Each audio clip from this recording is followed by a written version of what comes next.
All right, we are going to get started.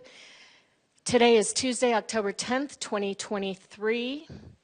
This is the City Council's work session. I'm calling it to order. Notice is hereby given to the members of the City Council and to the general public that at this work session, the City Council may vote to go into executive session, which will not be open to the public, for discussion and consultation with the city's attorneys for legal advice on any item listed on the following agenda. Can we have roll call? Mayor Daggett. Here. Vice Mayor Aslan. Present. Councilmember Harris. Here. Councilmember House. Here. Councilmember Matthews. Here. Councilmember McCarthy. Here. And Councilmember Sweet. Here. Councilmember Sweet, would you lead us in the Pledge of Allegiance? Would be my honor. Please stand.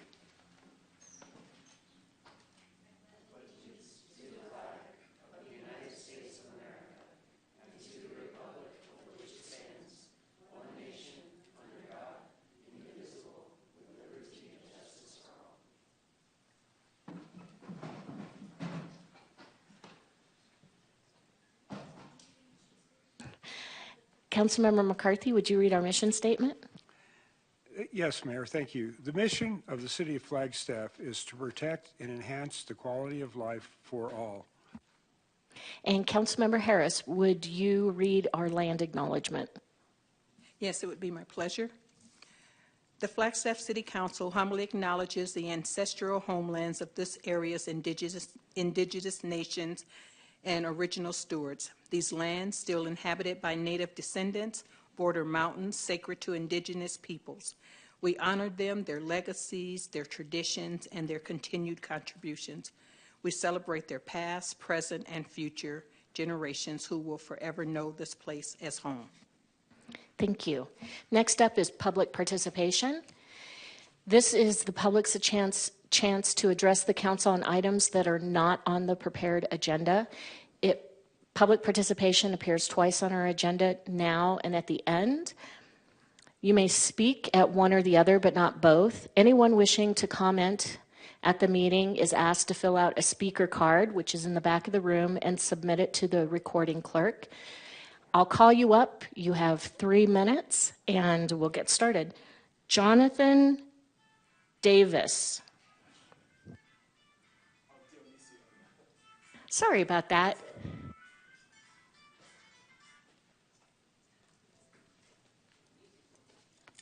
Thank you for being here. I appreciate it. Is this timer? Okay. So I wanted to discuss, I'm sorry the way I look. I ran all the way here to get here in time. I wanted to bring another issue up, and I'm not going to come back in here and keep talking about the same thing, I promise. But there is a further issue of discrimination that's not being talked about. Discrimination against the blind. The discrimination against the people that have sight problems. I went down to the police station today, Flagstaff PD. I went down to the jail, and I made some complaints. They don't have Braille up there for the blind. I happen to be working with some people out here that have sight problems, and they made that known to me that there's a problem. Inside of the hospitals, there's not sufficient Braille, not a sufficient directory of information for people that have sight problems. The library just opened out Braille, and I gave them some instruction on things that they could do better for it, but they did a really good job. You might want to go down to the library, see what they're doing down there. But it's a really big issue because if somebody has a sight problem, they don't necessarily want to say that out loud, right? Because they don't want people to take advantage of them if they can't see fully, try to get over on them or something like that. So sometimes they may want to keep it to themselves.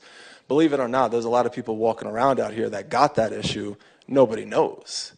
So with that being said, if there's some sort of miscommunication or misinformation or lack of information for them, lack of understanding that these people are out here, things come out of it. Social justice issues, misinformation on the medical record, all different types of things. So I wanted to just call that to your attention, and I would invite you guys to make it some sort of requirement for businesses to have something, even if it's just the name of their business, right, in Braille. And the last thing I would call to your attention is to have somebody that could, maybe somebody that you hire or somebody that could go and look through these places and make sure that all of that is up to a sufficient par. And to be able to look for the mistakes and the things that are causing problems in the community and be able to document that and bring that to your guys' attention, you know? So that's it. And again, you know, sorry the way I look right now. I ran all the way over here. But I really appreciate you guys. You have a good day. Thank you. Andy Fernandez. Okay, Andy Fernandez, born and raised in Flagstaff. Been here almost 60 years. Now, my scenario here is I'm not going to be like this other gentleman here because I'll come and I'll harp and I'll get on you guys' butts because you guys are doing messed up garbage, crap on many occasions. Now, the scenario is I'm going to address nepotism and the greed and vanity in the Bible, Psalm 72. Also,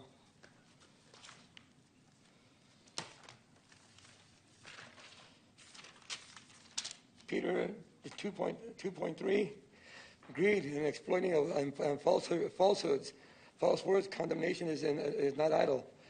The distinction is by the Lord who will becometh. Now the scenario is, like I say, I addressed last week about some scenarios, and there's some scenarios I kind of left out, and I kind of came in ad-libbing, which I usually try to avoid, but lately it's been kind of, that's been kind of the case. Anyways, last week I came in and addressed the issues that I addressed, and I'm going to reiterate some of those again. But first of all, I'm going to address Proposition 464. There's a situation where people need to vote no, and they need to be aware of what's transpiring. I placed a bid here for the city here over 18 years ago. It was a corrupt system. I've seen the nepotism. Same thing when I did down south. And I get the lowest bid, yet I had not allotted the awarded the contract. Why? Even though I went through all the hoops.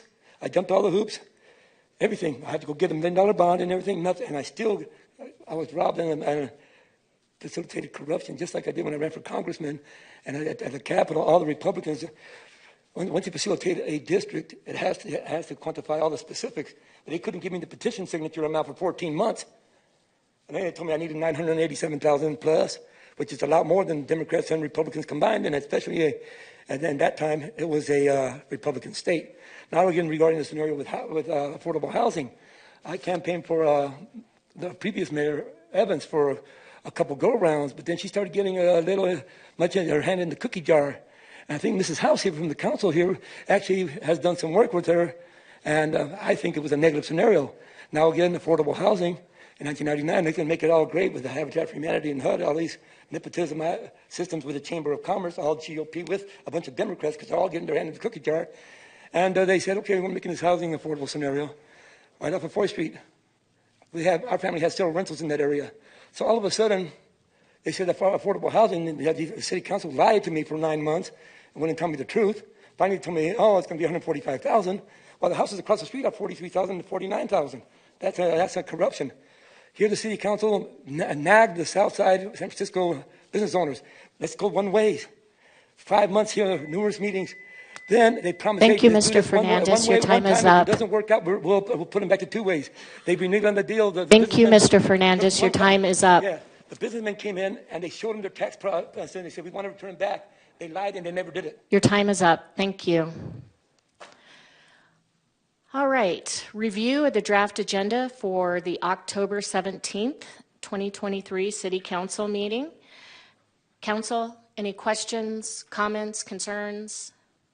Yes, Councilmember Harris. Yes, I would like for us to pull item 10B and put it on a future work session.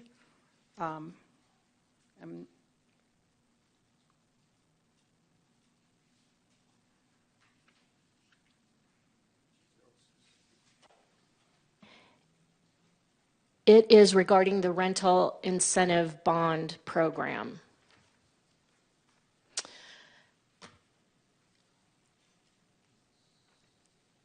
Sterling, do we need a second to, or I've never had this come up. No, if there's a desire by a council member to do that, that has been expressed. If the city manager wants to do that, the city manager can.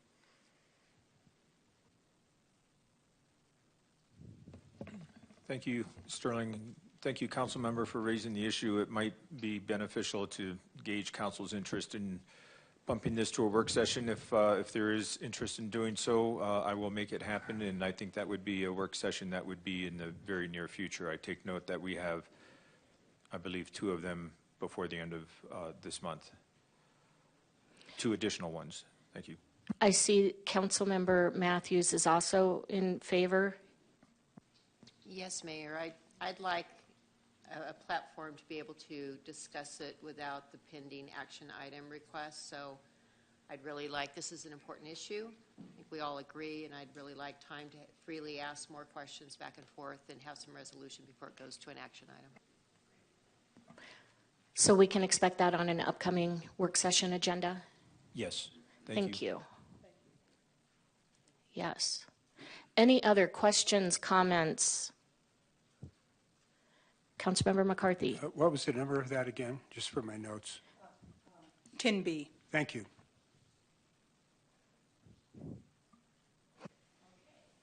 Next up, we have proclamation for Domestic Violence Awareness Month, and I believe we have several people here in the audience. If you would come up and join us up here, we will read the proclamation.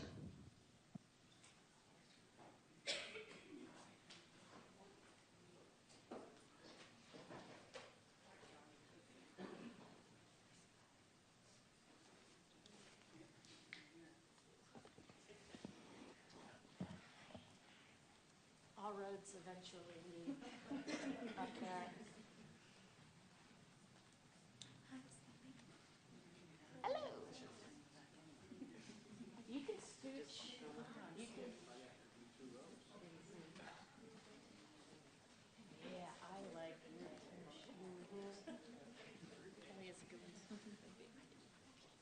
Okay. And then I'm going to offer someone the opportunity to speak after this. So if someone could prepare themselves.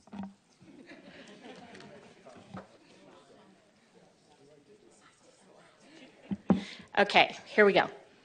Domestic violence is a pattern of behavior of violence and intimidation for the purpose of gaining power and control over an intimate partner.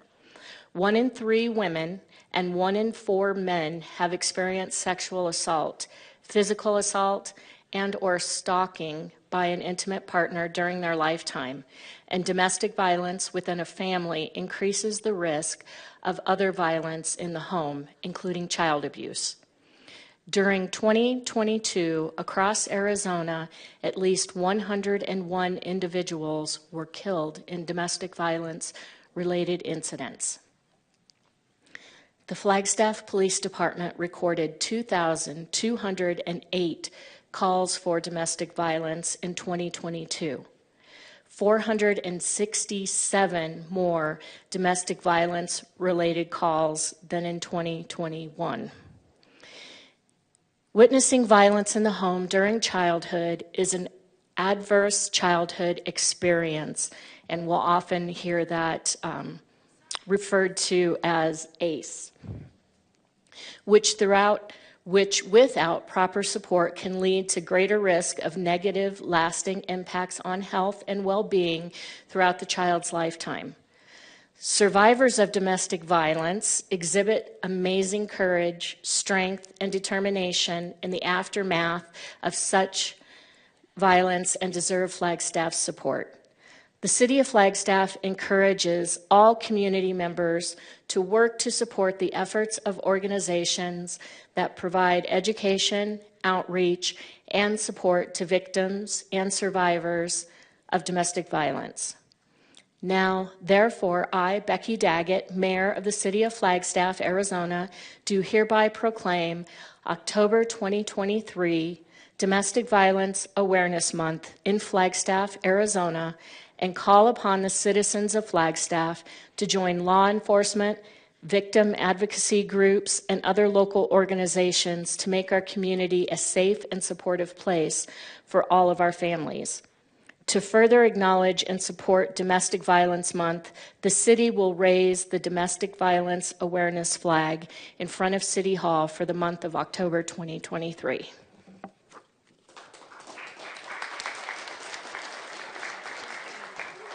have someone to take a photo? Thank you. Sean, our usual photo getter. What are you doing back there?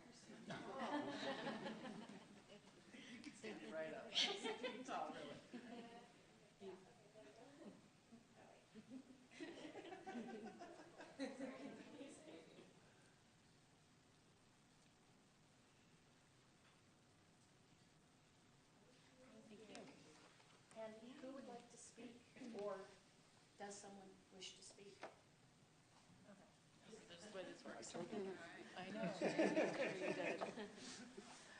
City Council, Mayor, thank you all so much. I know we come and do this year after year, and it seems like, is this ever going to stop? But I think it's important that we do this every year because it shows those, especially right here, that are still diligently working at this year after year after year. You know, it's almost like a little family reunion every time when we come here. Although we deal with each other all day long, trying to help survivors find different ways to cope and to deal with their problems that they're working through. So the support is huge. We thank you all so much for recognizing it, and just the more and more that you know about it and that you know that there's support and help out there, the more that someone you know, because this is a non-discriminate type of victimization, the more that you can be able to refer and say, you know what, I saw some people come accept a proclamation a couple weeks ago. Let me look that up and find some help for you. So the more that the entire community can support those in need, the more that we will have to be here less and less year after year. So thank you so much.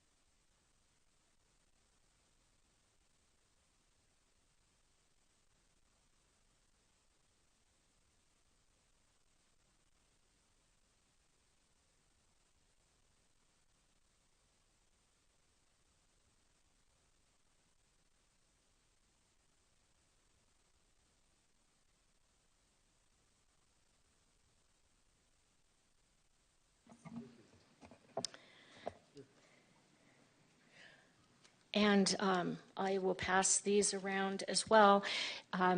We were given these cards before the meeting started, and Councilmember House suggested that I read it. So, always remember, you are worthy of love and respect. You are enough and you matter. You deserve a life free from fear. You are powerful and resilient. You deserve to be treated with kindness. You are not defined by your past. You are capable of change, and you are not alone. All right, next up we have Business Listening Tour.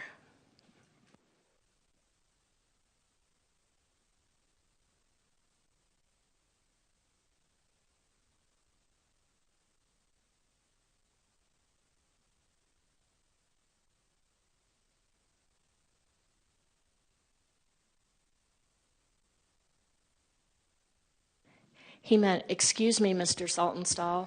Could you turn on your microphone? I can't, but she can, so thank you. I'll just start over. I'm John Saltonstall. I'm the Business Retention Expansion Manager for the City of Flagstaff. Thanks for letting us be here tonight for one of our quarterly business listening tours. Before I introduce our presenters, I just want to mention a couple things real fast from our economic development offices. You all approved a couple contracts, so we're currently working diligently on the economic development strategic plan and the workforce development analysis. Jack Fitchett and I are heading up these efforts, and we're making sure that These two consultants are coordinated with their outreach to really maximize everybody's time. So that's just a brief update on that. And now for our presenters. We have first in the order that they'll present is Tyler Kasperzik. He's the COO of POBA Medical. We've got Dr. Ann Newland, who is the CEO of North Country Healthcare. We've got Dylan Moore with Venn Centers representing Arizona Liver Health. And finally, Dr. Aaron Tabor, the VP of Business Development for Axolotl Biologics. So with that, Tyler. Good afternoon, Mayor, Vice Mayor, and council members. Thank you for having me today. My name is Tyler. I've been with POBA for a little over 3 years now, and POBA has been at our current location for about 4 years, which is out by the business park, by the airport.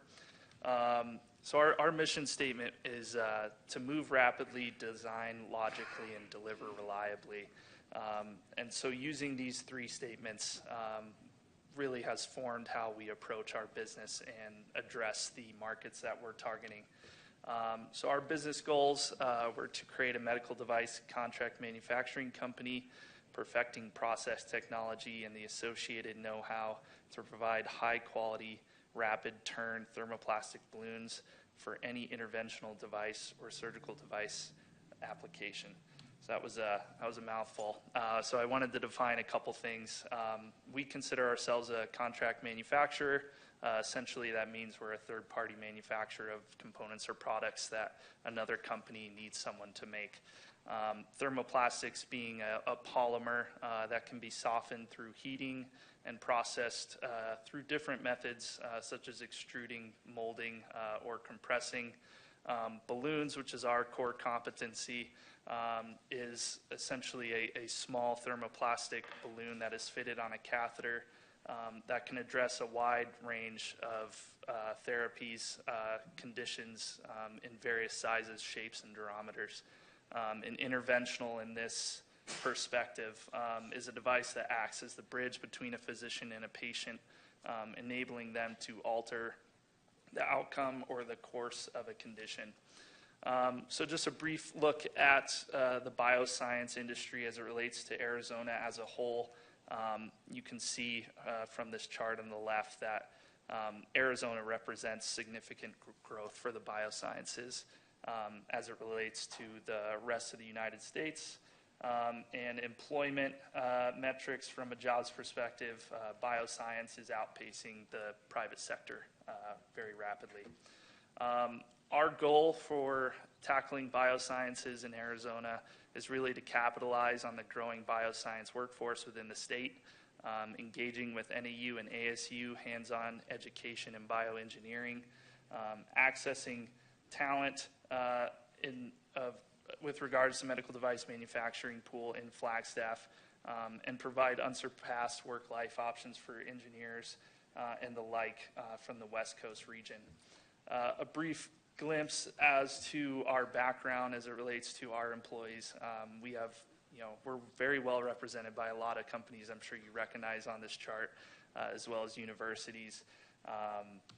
We're representing, about 40% of our workforce has a degree from either NAU or CCC. So some of the challenges of doing business in Flagstaff, obviously I'm sure you're going to hear this today. Cost of living increases continue to be a tremendous challenge for us to do business here. We're 16% above the national average right now.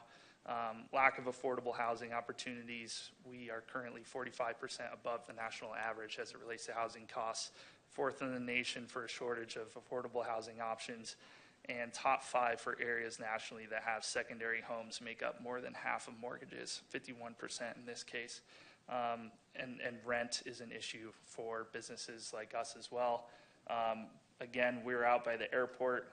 Public transport, surprisingly kind of difficult. Mountain Line doesn't have a route out there. We've had to turn away prospective employees because there is no Mountain Line route to access that area. The business park houses 7 different businesses right now, including Joycone, Wiseman Aviation, and the airport itself. and affordable communities around Flagstaff, Mount Airy, Kachina, Doney, Belmont don't have public transport options readily available. Successes, again, 40% of our employee base has a degree from local universities.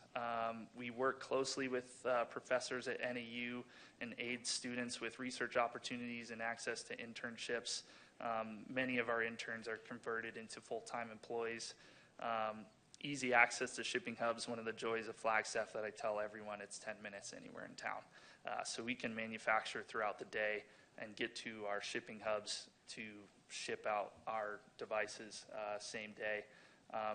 Flagstaff is 14% more specialized in biosciences than other communities in the U.S., and we have a deep focus in our community for biosciences, provides access to multidiscipline talent in our community. And the obvious points and reasons why we all love Flagstaff: beautiful climate, 4 seasons, beauty all around us, location as it relates to proximity to major metro areas, Phoenix in this case, while retaining that small town, tight community feel.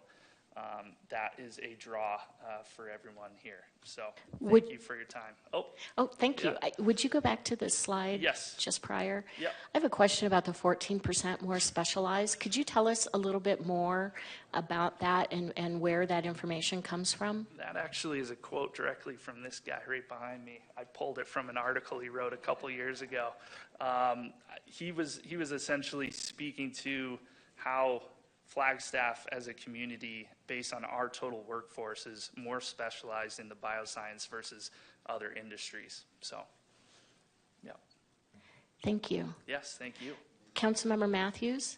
Thank you. I have a question for you, sir. Oh, yes. Sorry. You might correct me on this, but I know Mountain Line ran a short pilot out, I believe, to the airport. Okay. Which I just saw you yesterday. I was out there doing That's a tour. right. Yeah. And so was that not enough? Because I know the ridership just wasn't there to support it as permanent basis. So have you talked to Mountain Line, or were you aware of that pilot program? I was not aware of that yet, and I will make that onto my agenda. All right. Thank you. I appreciate the help.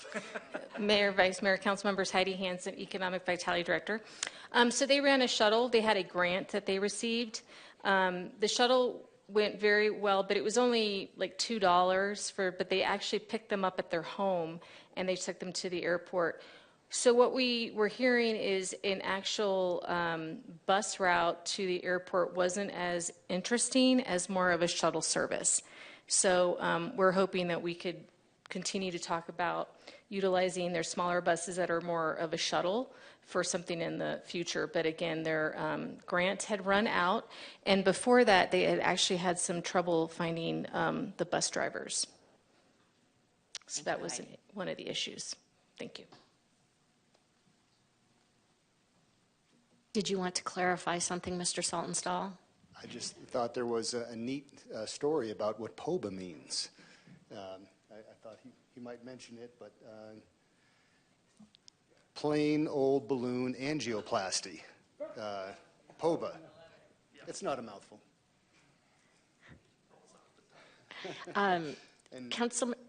Councilmember House has a question, and Councilmember Harris has a question or comment. Yes, thank you for the presentation. I just wanted to ask, going back to the information that you shared about the housing challenges, what sort of solutions or ways of addressing that have you guys looked at from the business side or at all, just in general? Sure. Yeah, we've looked at incentivizing employees and helped with various programs that I know the city has put out there for helping place families in lower income housing. I think it's definitely a missed opportunity for us to educate ourselves more on what's available and pushing those sort of programs out for people that inquire about it. But that's all I have. Yeah. Councilmember Harris. Thank you. Great presentation. Thank you. Can you talk about how you got the numbers about how many employees or potential employees you had to turn away or you couldn't hire I'm not sure if I got that correct. Sure. But you mentioned something. Can you talk a little bit more about that? Yeah, so we use a lot of private job posting sites online, Indeed, Glassdoor, there's a few. A couple interviews that we had with some individuals that were applying for operator positions explicitly asked, given our location out by the airport, is there any public transport options for me? And to my knowledge, and I just pulled up Mountain Line map at the time and noticed that there's no routes. And so I communicated that. We were trying to work on incentivizing some privatized Uber certificates or something, and it ended up not going anywhere. It was just too difficult for them to get out to the airport from their location more centralized in town. So, Do you have any idea of how many? to my knowledge, I can think of 2. Yes. Yeah. Is that something that you might consider keeping track of? Absolutely. Thank you. Yeah.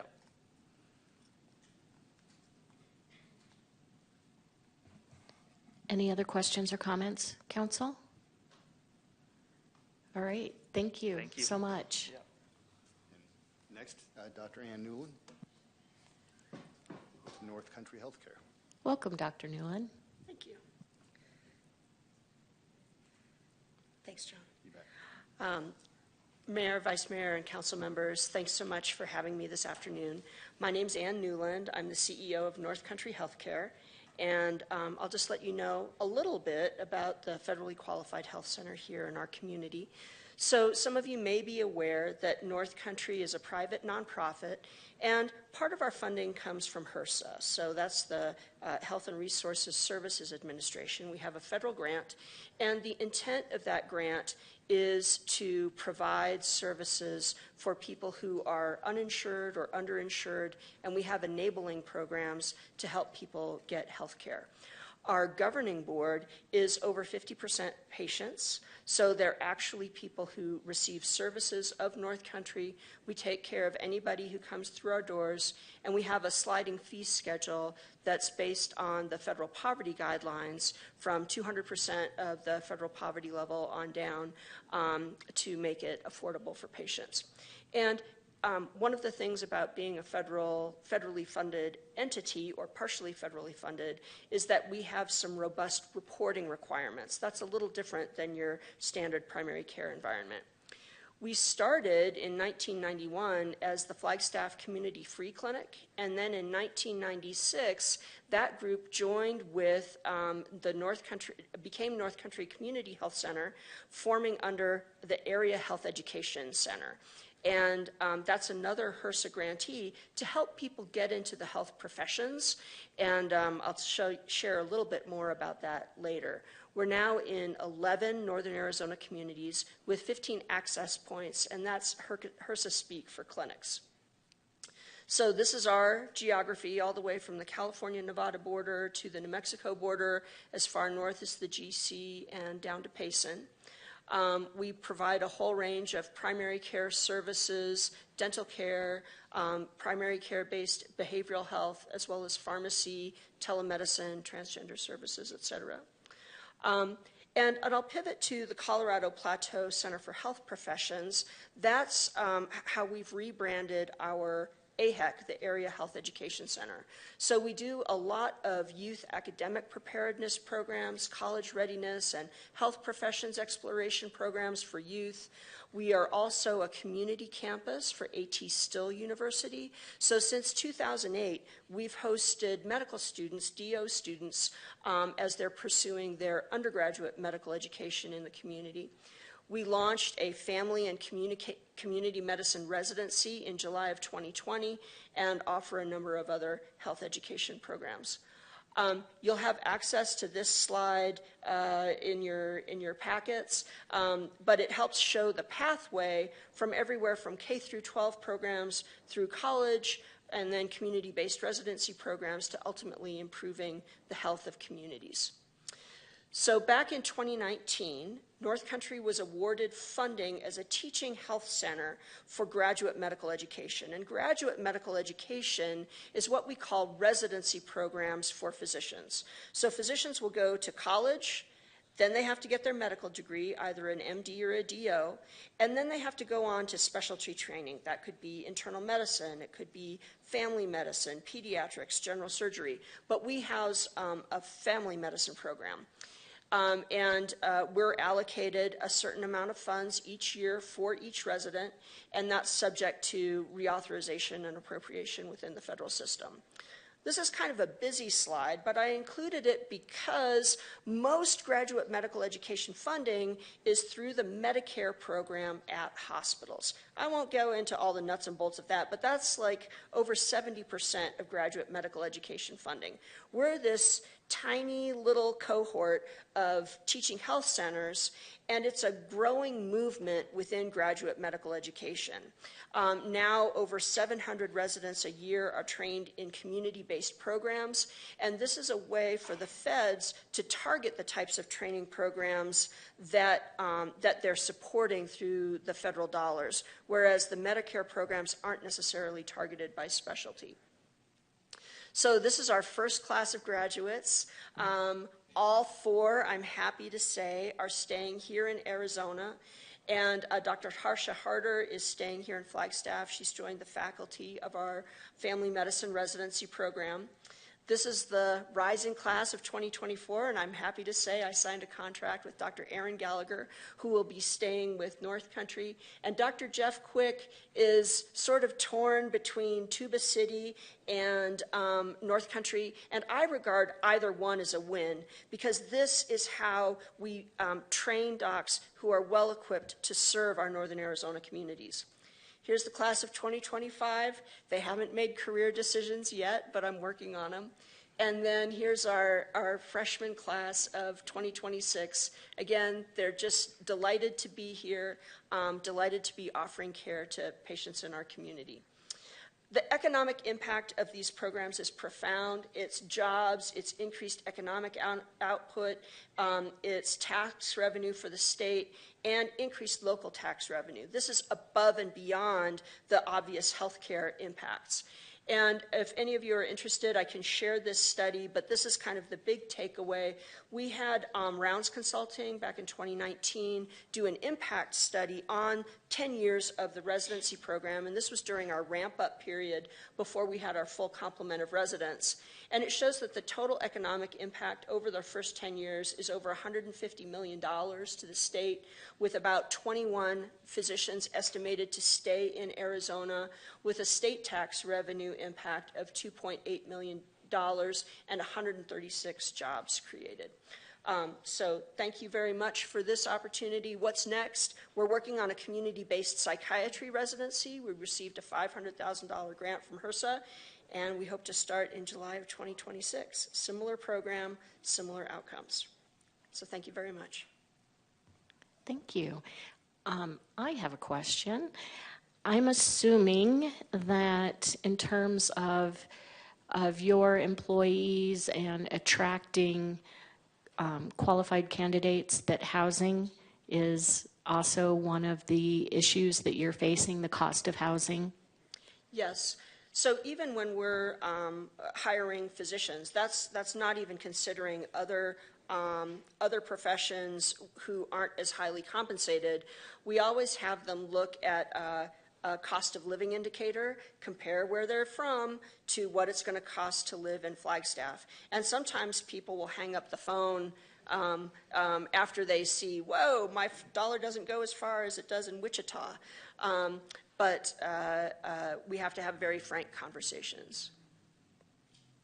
And we hear from residents repeatedly that there's such a shortage of primary care docs. So I'm glad to see the family practice focus that you have.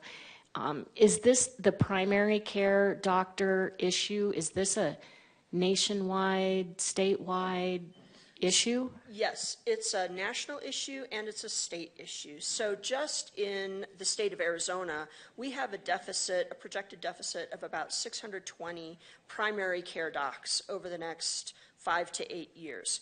And I know it feels like it's just drops in the bucket if we're talking about retaining 4 this year. But this is part of the solution. One of the challenges for Arizona is we are a net exporter of medical school graduates. So we train more people in medical school here in the state that then have to leave the state to complete their residency training.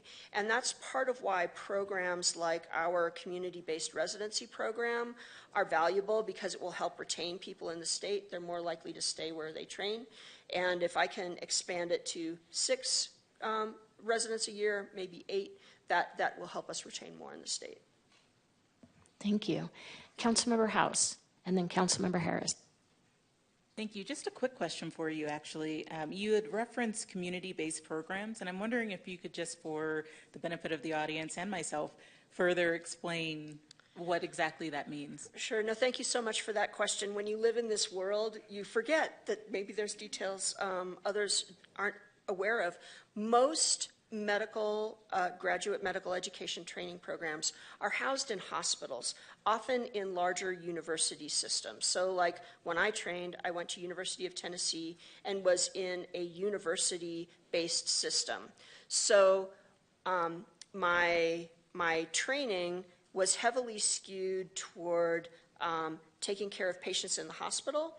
And there's lots of advantages to an academic center. You have a lot of people who publish and are engaged in research. But when you're training in community, so we have some affiliation and support from university, but our residents are trained in Flagstaff, in Tuba City, at the Hopi Health Center, and are trained to work with community agencies, community entities. They have rotations built in with our county health department. So it gives it a very different feel and quality, and it's a lot more connected to the immediate community they served rather than a university system. Councilmember Harris. Okay, I have a couple of questions. First of all, the students who you select to come to your residency program, how do you select those students? So we go through a process called the match, and it sounds like a kind of ominous name. So there's this algorithm that applicants, the students, and the residency programs go through. Individuals will apply to our residency program, and last year we had over 600 applications for 4 slots. We interviewed about 50.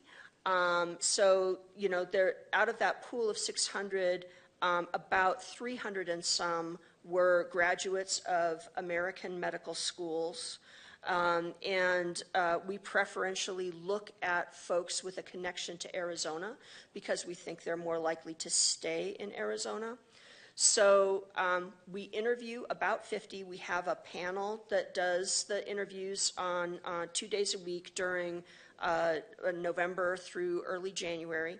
We come up with a standardized question set that we ask each candidate. And actually this year, our program director analyzed all the questions to see which ones were high quality questions, helped us tell one from another, and looked at ways to reduce bias in the questions. And then what is done on each side, every candidate, every student will make a list of, let's say they interview at 10 programs, decide they want to rank 8. They rank 8 from 1 to 8. And then we look at our 50 that we interviewed, and let's say out of the 50, we want to rank 48. So then we rank 1 through 48. And then the match happens, and that's the algorithm that lines up who's going to go to your program. Okay. The next question is, given what I'm assuming, and I'm assuming the clientele, your population, the people who use North Country, does your staff match that population in terms of demographics, ethnic demographics? So I would say in some parts of our company, they do match the demographics of who we serve. And, you know, if we took just a slice of our clinicians, the people who are physicians, nurse practitioners, it wouldn't match as well. One of the things that's different about North Country compared to other community health centers is we actually have a high proportion of patients who have private insurance and a high proportion of patients who are on Medicare. About 40% of our patients are on Medicaid, 10% are on what we call the slide, so they don't have insurance or are underinsured. 20% have Medicare, and about 30% are on private insurance. And a lot of other federally qualified health centers will have 85% or more on Medicaid. So it's one of the things that makes North Country a little different.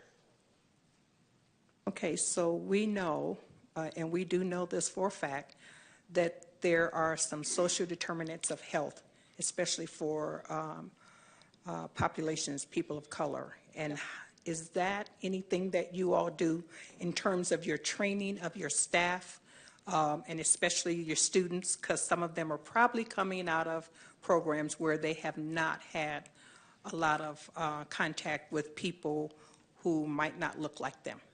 Right. No, it's an important part of our training for the medical students who come to us through AT Still, for our residents. And I didn't mention clinical pharmacy or dental, but they're part of our residency programs as well. And then for staff. So we probably have better evolved, more targeted training for our family medicine residents, simply because it's part of Accreditation Council for Graduate Medical Education requirements. Evner Scott, who's with Honor Health, is one of the folks that we've worked with to help inform education for the residents on appropriate care, an understanding of traditional approaches for the Hopi population as well as Navajo population. But we're very mindful of the various social determinants of health, whether it's housing insecurity, food insecurity, and we link to programs that help people address some of those social determinants. And then my last question is that in terms of the students who you select to come here to live, with our high cost of living, how do they live here? Well, we let them know early on that they need to make friends with other residents. So folks were able to get housing this year, the folks that were coming in. One young woman who actually became a member of our second-year class, she's from Flagstaff originally and has some connections here, but they also leverage each other. They become roommates. They have lots of creative ways to address their housing challenges. Okay, thank you very much. Council, other questions or comments? Thank you so much. That was great. And next we have Dylan Moore with Arizona Liver Health.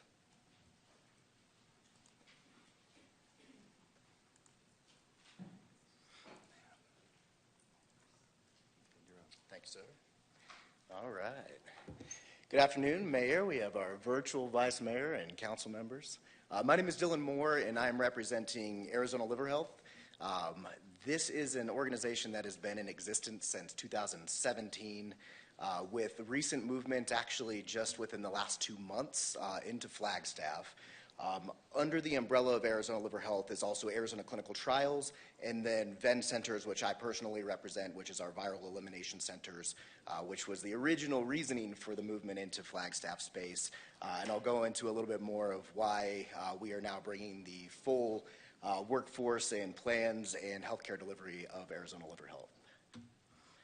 So this is the amazing group that I get to work with up here. So we have Dr. Manch and Ann Moore have actually been working in the liver disease and specifically hepatitis C space for around 30 years in the state of Arizona.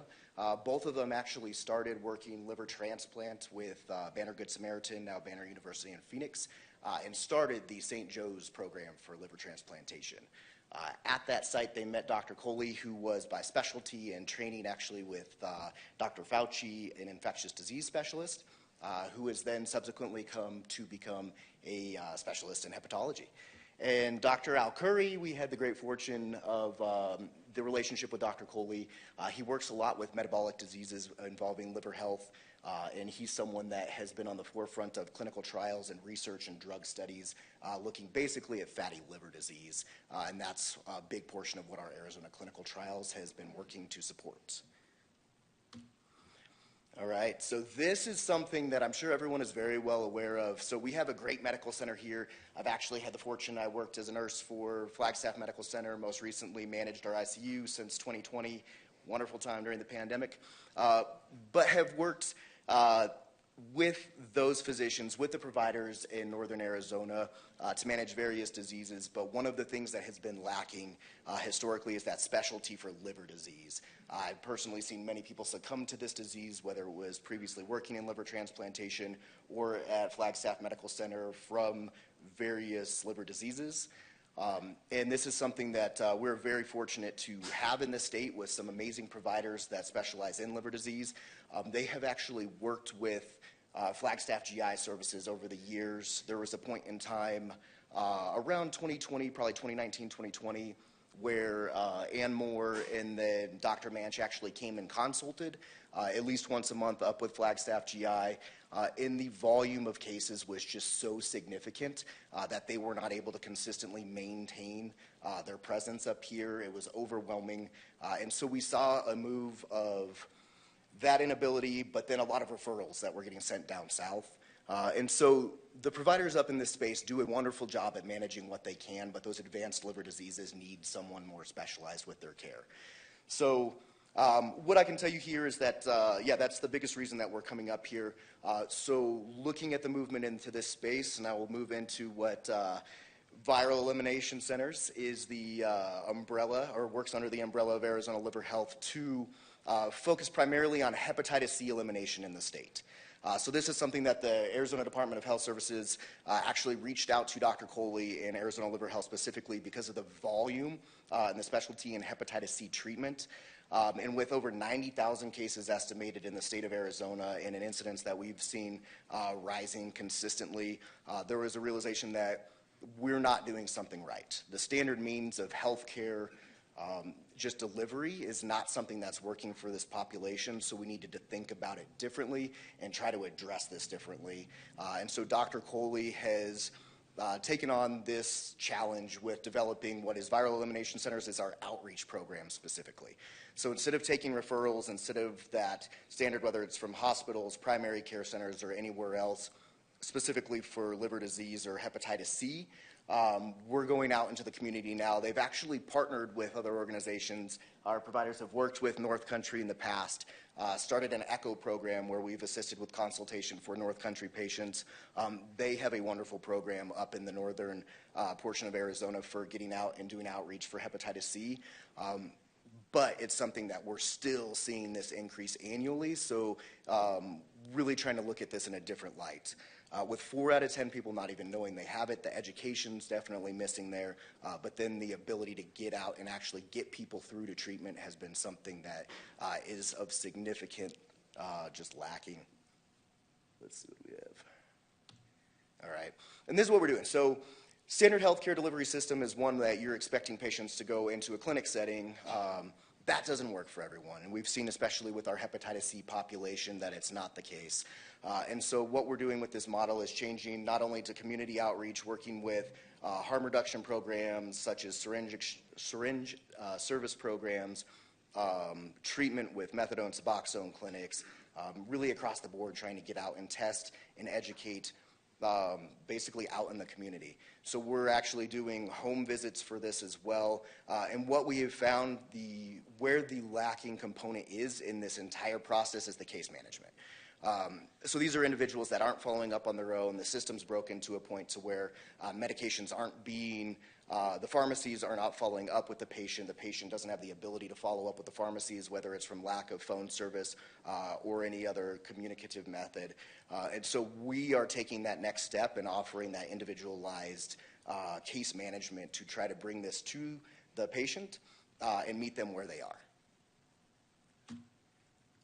All of that actually, and going back to this, so one of the things that we're doing is changing. So it used to be a 4-step process essentially, and trying to get, so testing is happening, and that's something that's been happening across the country, across the state consistently. But obviously our testing efforts with that increase is not resulting in a reduction in cases. So what we are now doing is we are doing testing for antibody testing to see if anyone's been exposed. If that comes back reactive, we are drawing blood on site. We're doing a televisit with one of our hepatologists right then, doing all the case management in the background, so that that individual only needs to see me in person one time before I bring them personally that medication.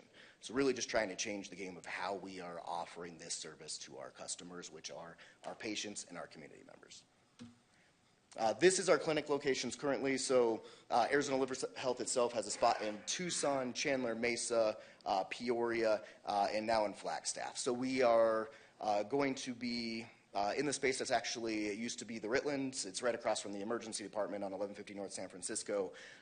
So great proximity, hopefully some great relationships and referrals coming from that space, and just an area that everybody knows. So hopefully that will be a wonderful relationship moving forward and a good location that's promising for identifying individuals that need our services. Looking to the next slide, this is actually where we've been moving with different partners. So in terms of our community testing with hepatitis C, you can see the clinic locations and where we're at across the state. For the orange is specific testing spots in the community. Green is where we get referrals, and we get referrals probably from more places to that. But this is not to clinics. This is just to our new Hep C program. I was told 3 minutes, so I should hurry on this. We haven't been doing this long up here. It's only been a couple months at this point. This is our team that we have that's actually, this is our outreach coordinators that are out there every day in the community testing, whether it's at the food bank, we're doing stand downs, ones in Williams at the rec center.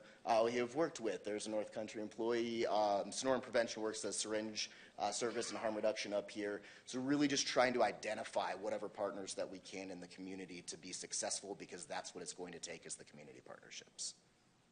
Thank you. Councilmember Matthews. Thank you, Mayor. Well, welcome. Back up here. I've You were been working here for a while. at it, yeah, right. So I'm glad to see this service coming to Northern Arizona more focused. But just out of curiosity, and I don't know the difference, fatty liver is more alcohol induced or related, and Hep C is more usually drug use?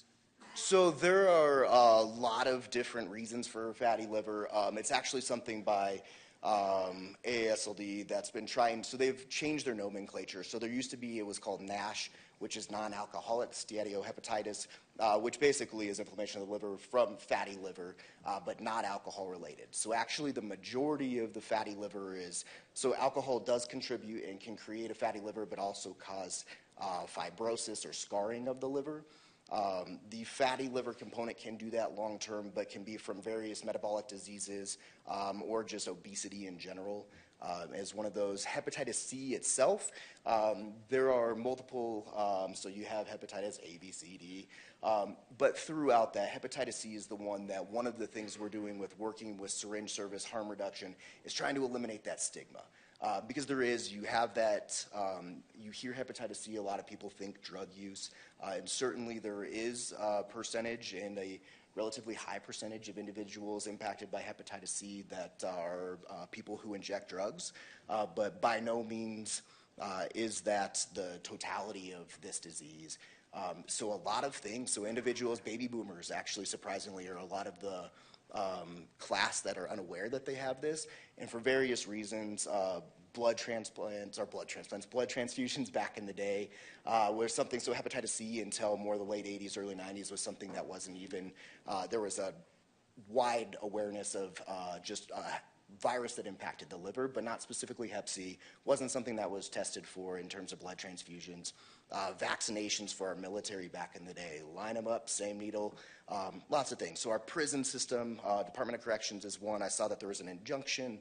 Hopefully that's going to help with getting treatment into the prison system, because that is one of the places that we could impact a lot more change, is getting into that prison system and starting with early treatment either during their incarceration or post-release.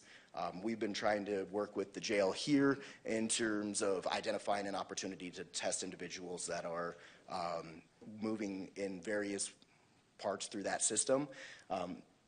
But like there are a lot of opportunities, and it really is at the end of the day, sharing razors, sharing toothbrushes, having sexual intercourse as very, very small percentage because of the fact that it is a blood-borne pathogen and one that does require blood. It's not the same as most STIs.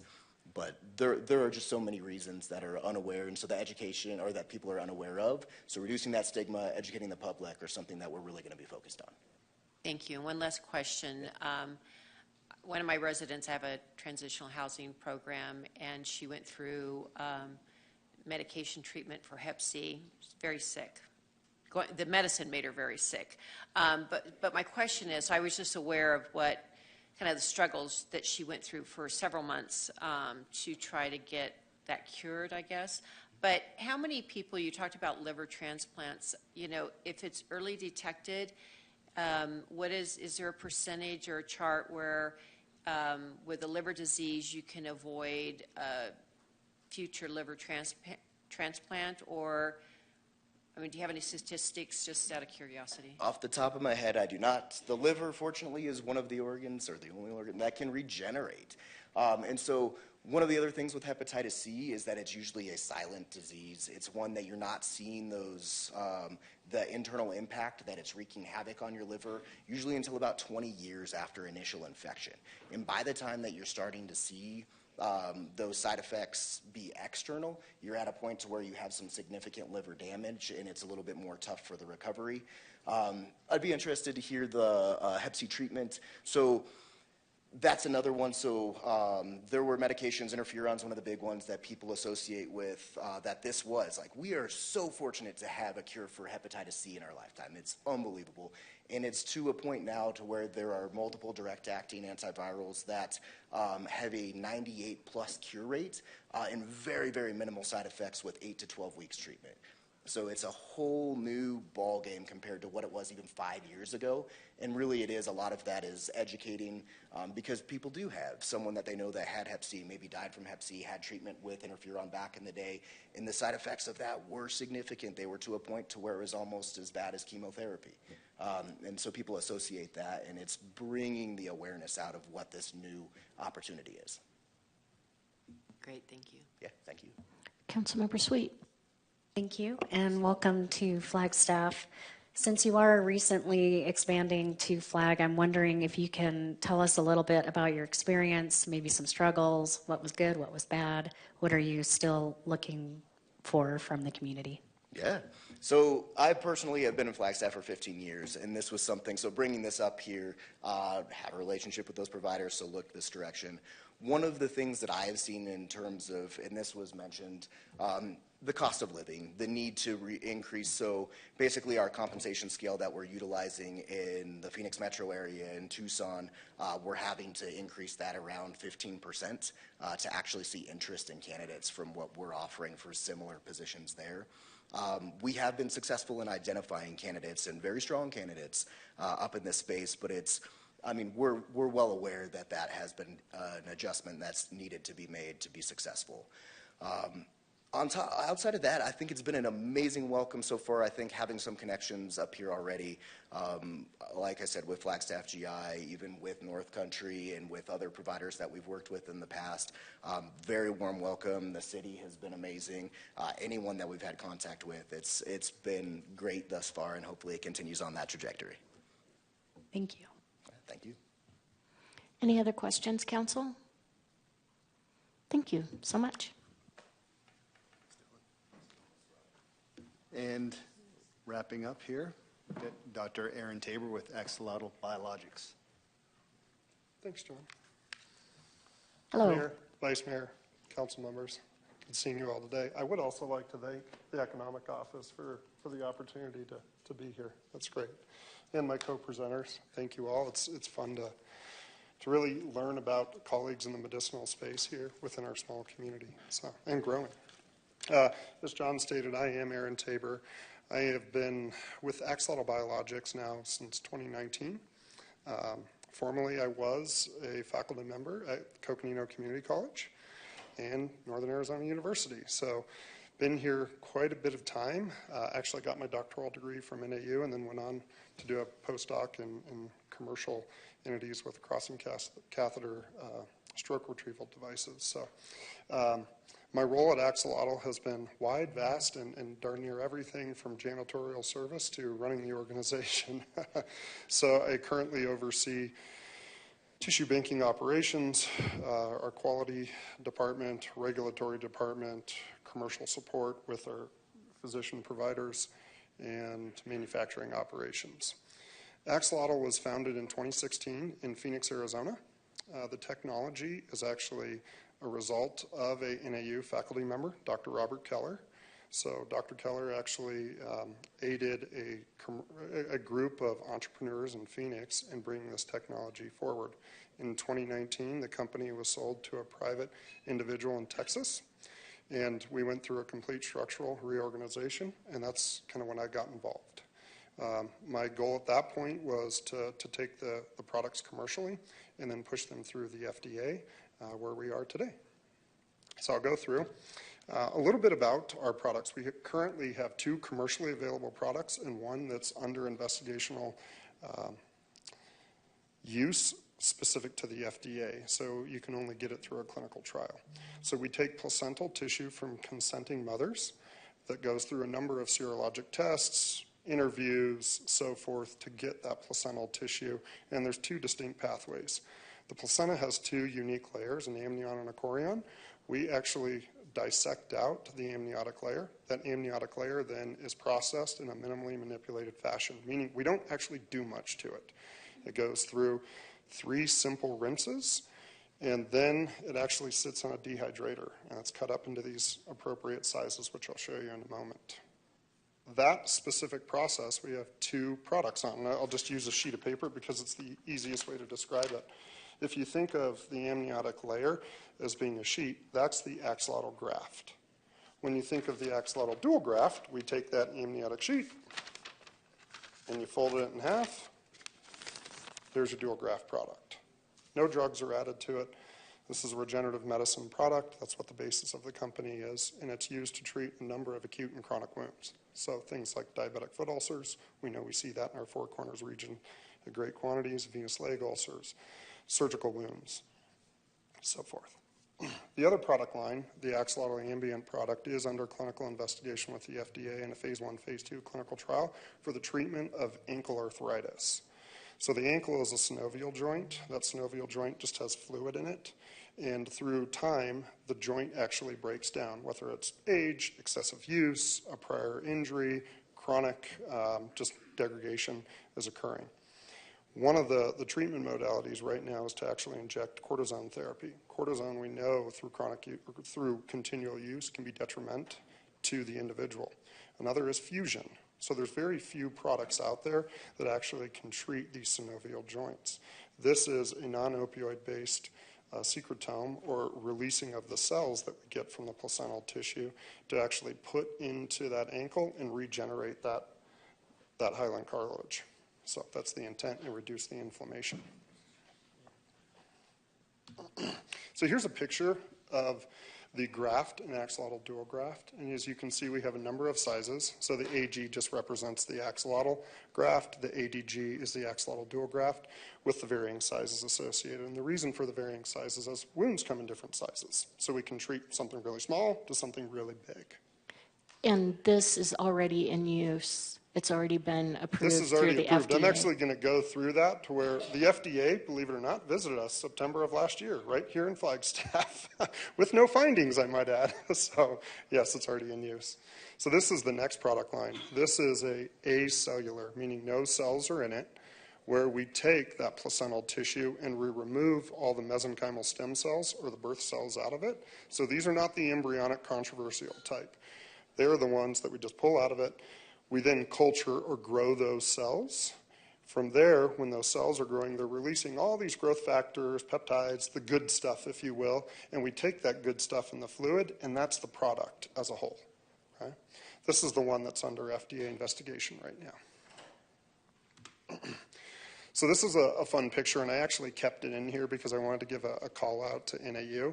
So we've worked quite a bit with many of the core facilities at Northern Arizona University. This actually picture was taken right at the immunohistochemical facility right on North Campus. So this is a picture of the dual graft that I just showed in the paper kind of rendition. And you can see in the middle of that graft, that line, that's the fold where they're just sitting right on top of each other. Now, to the mayor's point, how are we regulated? Unlike colleagues that are here today, there's really medical devices, pharmaceuticals, and then you have what they call tissue products. And I'm being very generalized. There's combinations, so forth. But we are regulated as a tissue-based product with these graft scaffolds. As such, we are solely regulated under 21 CFR Section 1271 as a human cell and tissue-based product, or an HCTP. Okay? As such, you designate or you self-register through the FDA with your given products. It's a process called e-hectors.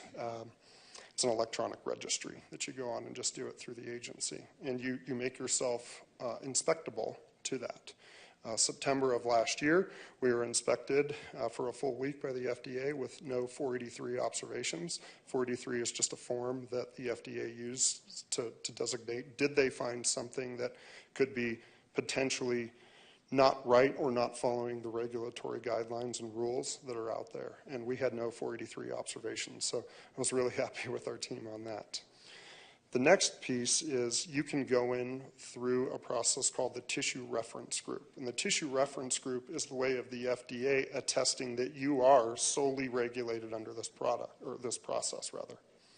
The picture here is just a representation of our letter that we received from the executive secretary for that representation. So we are solely regulated as a human cell and tissue-based product. Now, it's different from that little vial or flowable that I described a moment ago. That is actually an injectable drug. We have to go through different guidelines, which is why we're under phase 1, phase 2, and so forth. Okay? Now, the next picture that I'm going to show you, unlike my colleagues today, is pretty graphic. If anybody, including audience members, so forth, does not want me to show this, I hope it's okay to display, but I can forego it. So Mayor, Vice Mayor, I say Council go members. for it. I want to see it. Okay, so this is a great story because it speaks to the power of regenerative medicine. You said go for it. I'm going for it. So this was an individual, very sad case. When you talk to physicians, you know that there's wounds that can heal relatively easy, and then there's individuals that, because of comorbidities, lifestyle choices that's been brought up, demographics, background, they're more difficult. This was an individual, she lived by herself, had a compound fracture, fell, broke, laid on her kitchen floor for 2 or 3 days before a neighbor found her. Okay? It was supposed to be an amputation. August of 2018 that you see there is post-operation. So they had surgically put in and corrected the compound fracture. That was the wound from the incisions that were put in. Okay? She was not treating it well. By the way, she was just a number of lifestyle choices that would prevent a wound from closing, and I'll let you kind of jump to what those conclusions might be. We said, hey, we'll treat her pro bono. By the way, she is under informed consent, so I'm not showing anything that I shouldn't be here. What you see in September 20th of 2018 there is a releasing incision on top of that wound to actually reduce tension and begin to bring the wound together. We started packing that chronic open wound there with the axolotl dual graft, and then we were using the fluid in a 360-degree injection around the wound bed. Remember, this was a wound that was not supposed to heal. This is an individual who, based on lifestyle choices, was told we're going to amputate. And through the course of time, we actually healed this up, as you can see. That's my photo, literally September 10th of 2019 when I joined the company.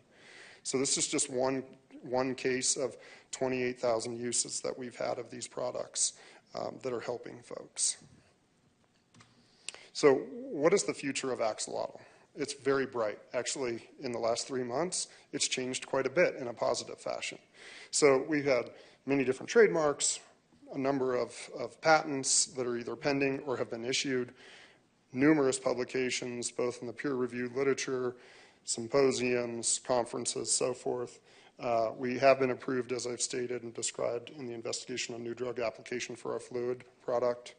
We've had multiple grants through Department of Defense, National Institute of Health, so forth.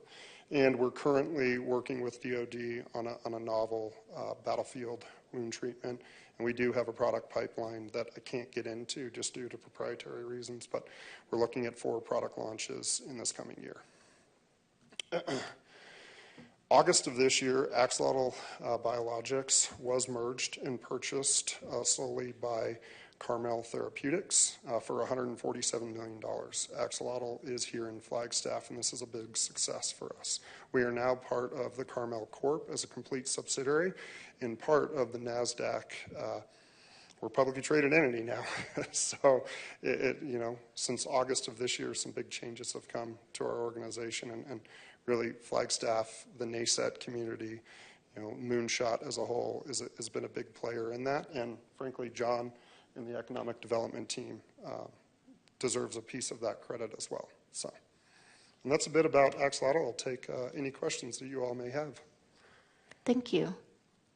Councilmember Matthews. Thank you, Mayor. Dr. Tabor, 2 questions. The placenta tissue, is that retrieved at normal birth, or is there retrieval during abortion? Or So no aborted placental tissue do we retrieve. So there is an organization called the American Association of Tissue Banks, the AATB. They're one of the oldest tissue banks in the country. They're a nonprofit. They actually set out guidelines that mirror those 1271 or the FDA guidelines that I was talking about on tissue acquisition. So we are not a tissue acquirer. We actually work with tissue banks that acquire these tissues in a compliant fashion. And we have a very comprehensive list of, what mom must have done. We only accept on certain product lines cesarean delivery. So these are scheduled surgeries where we have our donor counselors go in there. They get mom to consent when she's not under any drugs or therapeutics. We then receive the placental tissue and process it from there. But there is actually organizations themselves that follow specific guidelines in that. But no, we do not take aborted tissues. Very happy to hear that. Back to the picture, the very graphic picture. I like seeing surgery. I asked, Mayor. It was just curious to me because the January, I think, 19 picture seemed to be a better looking healing than the end result, although maybe it was still an open wound. There was actually a scab or eschar formation on it. So yeah, it's relative. So the podiatric doc that we were working with, who did a lot of the wound care on that with our office there, they actually had they had actually scraped that off through time. So that's what you're looking at, that January 19th. I have the small rendition here. So there is a scab. It's burned in my brain. I can remember that. I wasn't going to pull it back up for you. I thought about it, but I said no. Well, that is fascinating work, and it's so great to hear that Flagstaff has to learn that we have such impressive medical-related companies up here and research and stuff like that. It's great to hear, and thank you for all the staff that was involved in that. And I'm going to ask a question that everybody's asking, but how long have you been up here personally, and how is your experience with finding affordable housing? Or I guess that maybe you didn't find affordable housing, but how did you make it work? And I'll give you some both personal, and then I'll answer some of the questions that my colleagues have today as well. So I am, believe it or not, an unsuccessful Arizona State University, sorry for the Sun Devils in the room, student, and I restarted my academic career in Flagstaff in 2001. give or take. It may have been 2002. I completed my undergraduate degree here, went off to UMass Lowell for a master's in clinical pathology, and I got a second master's from Arizona, or back here at Northern Arizona, and then my PhD is actually through NAU as well. So I have been in Flagstaff full-time since 2009, on and off from, I'll say, early 2000s to that 2009. So I've seen Flag change a whole lot in 20-plus years. Which I mean, there's going to be challenges for everything, but I would say overall it's very positive growth. My family was fortunate that we bought at a very different time than where we are today, and we've been able to, make that work through the last 20-plus years. Now, I will echo many of the co-presenters today in the sense that I have myself, I can think of two instances. These are senior research scientists. I can give you the individual's name, but I'll forego that. The most recent was he was offered the job, and it was a good salary. Turned down the job based on cost of living. And the position was full-time here in Flagstaff. He had a family of 3, was coming from University of Utah, could not make it work. His wife was a stay-home mom. They had very young children. So it was, a single-income household. And I'm not talking a 6-figure salary, but it was a what most folks would consider a livable salary coming out of graduate school. So that's anecdotal. I can't give you any more stats, but there's just one representation that kind of echoes some of the co-presenters. I appreciate it. Thank you. Yeah. Councilmember McCarthy. Thank you, Mayor. A couple things. I think it's great that we have this kind of technology coming to Flagstaff. It's very impressive. So I'll just ask you, why did you choose Flagstaff? Why Flagstaff? I mean, obviously you have the personal connection, but was there more than that? So there's a deep personal connection. I'm indebted to the Flagstaff community, especially NAU. So I had a preemie child very early on that NAU's bio department actually raised quite a bit of money that helped my family, and it's a pay-it-forward approach. So there's kind of an intrinsic, like, keep the community going. I'll be very candid in that. Outside of that, Flagstaff is new, fresh, and ripe for biotech. We have a lot of potential here, not only with North Country. You look at Northern Arizona University, you look at NAH. We've done collaborative efforts with individual physicians there, our medical directors from NAH. So we're in a community that, dare I say it, is untapped, if you will, in a relative regard for the biosciences, specifically the medical biosciences. So that's, I think, one of the bigger reasons that we chose to move it here. We had the opportunity, Councilman, to move this actually completely to Denver a year and a half ago, and we chose to keep it right here. Well, I'll say thank you. Actually, very interesting comments. Thank you for those. When you talk about cost of living, and you're not an economist, but your gut feel, are we primarily talking about housing, or is it a little broader than that? Is housing the primary issue? I would say it's one of the top 3 issues. I would say it's that. There's the potential salaries, and that you get into there's many deep conversations to that and how that relates to the cost of living. So it's a snowball effect, but I would say those are the 2 biggest pieces. What's that again, housing, and what was the other one? In salaries, starting wages. I appreciate your comments, especially about why you're here. Yeah, I know it's personal, and we're in a formal meeting, but I wanted to be truthful on it. Well, it's personal, but you also gave some reasons that would be broader about the community. So it isn't just personal; it's more than that, and I appreciate that. Thank you, Mayor. Thank you. Councilmember Sweet. Thank you, and thanks for being here tonight. I found your presentation very fascinating. I'm wondering, you mentioned Moonshot and NASET playing a part in the business. Can you expand on that?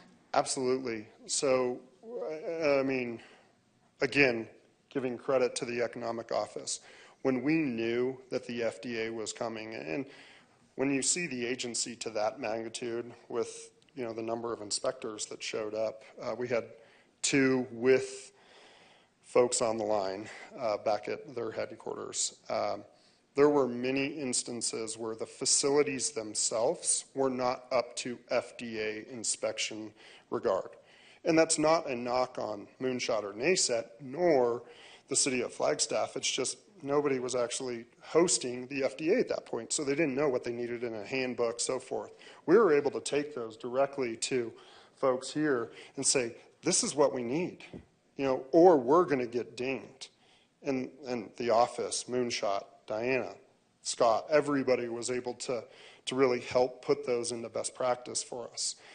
So, I mean, again, anecdotal, but that's one just right there. And then, of course, you know, some of the business service opportunities that they've had, the lunch and learns, you know, all of those have been instrumental as well. I have a couple of questions. What kind of employee growth, if any, do you foresee? And now that you've merged, are you able to tell which parts of the business will stay in Flagstaff? I absolutely can, because we just re-signed our lease with NASET, so I can completely tell you. I will speak in generalities to product launches that will give you an answer to positional growth. So we are looking at a cosmetic line, and cosmetic line meaning multiple products. That will actually stay right here, the research and development of that. What that would mean is you need a formulator. You need individuals that have regulatory experience within the cosmetic space. For those that aren't familiar with it, the FDA, as of last year, because of President Biden, coming up with some, what I believe, positive new rules in the regulatory side. The FDA has stronger purview over cosmetics, whereas before they didn't. Now that means you have to register your agency if you're manufacturing cosmetics, and there's quality system upgrades, so forth. So those are going to be positions that we're going to have to fill and bring in expertise with. And that's just one. We are looking at a dental product line for gum rejuvenation and then ocular as well. All of that's going to start with the research and development, which is right here in Flagstaff. I can't get into the specifics of the product or products, but that's a little bit of the answer. And you see these 3 product lines staying here for the foreseeable future? That is correct. Okay, thank you. Anything else, Council? All right, thank you very much. Thank you all for having me. I'm just going to close things down, but thanks so much for the presenters, and thank you for the engagement. This was a great discussion and a lot of great information shared, and I'm glad there won't be a test. Thank you. We do have public comment on this matter, and Andy Fernandez.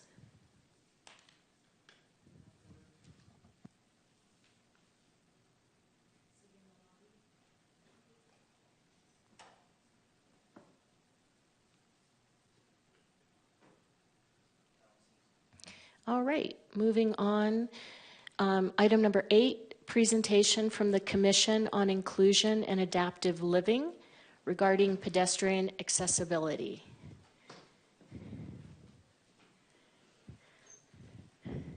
Welcome and good to see you in person.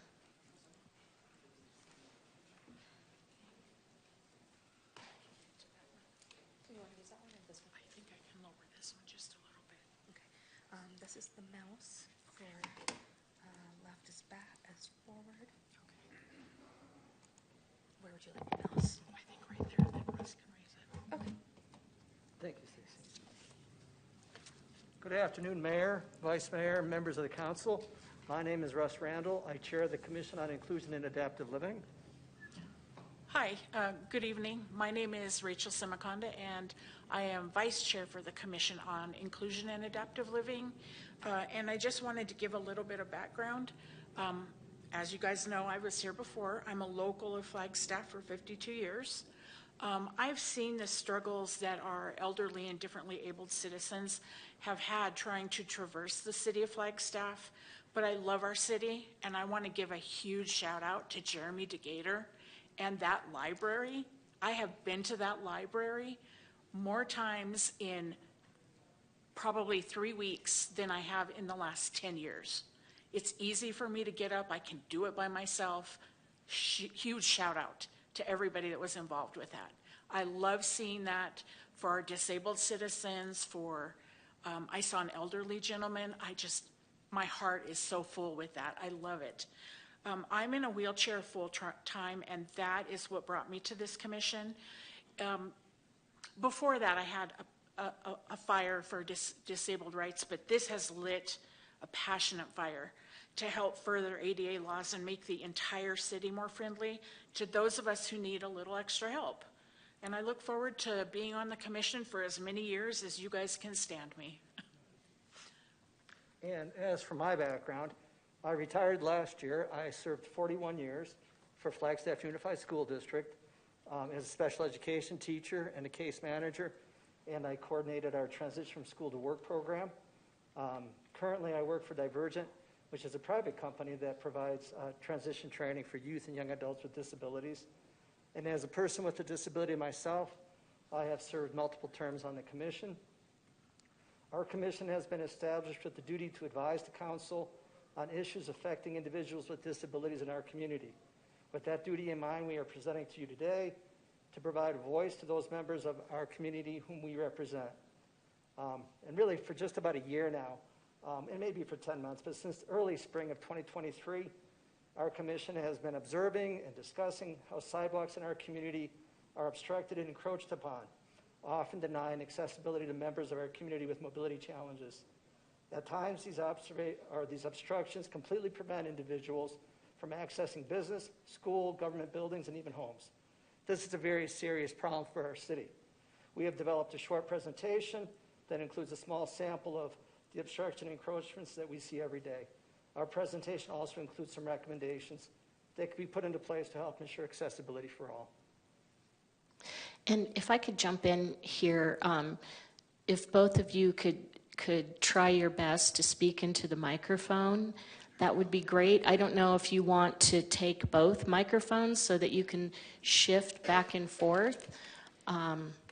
Whatever works for you. Thank you. Go ahead. Again, we're the Commission on Inclusion and Adaptive Living, and we are here to show to all of you sidewalk obstruction and encroachment issues.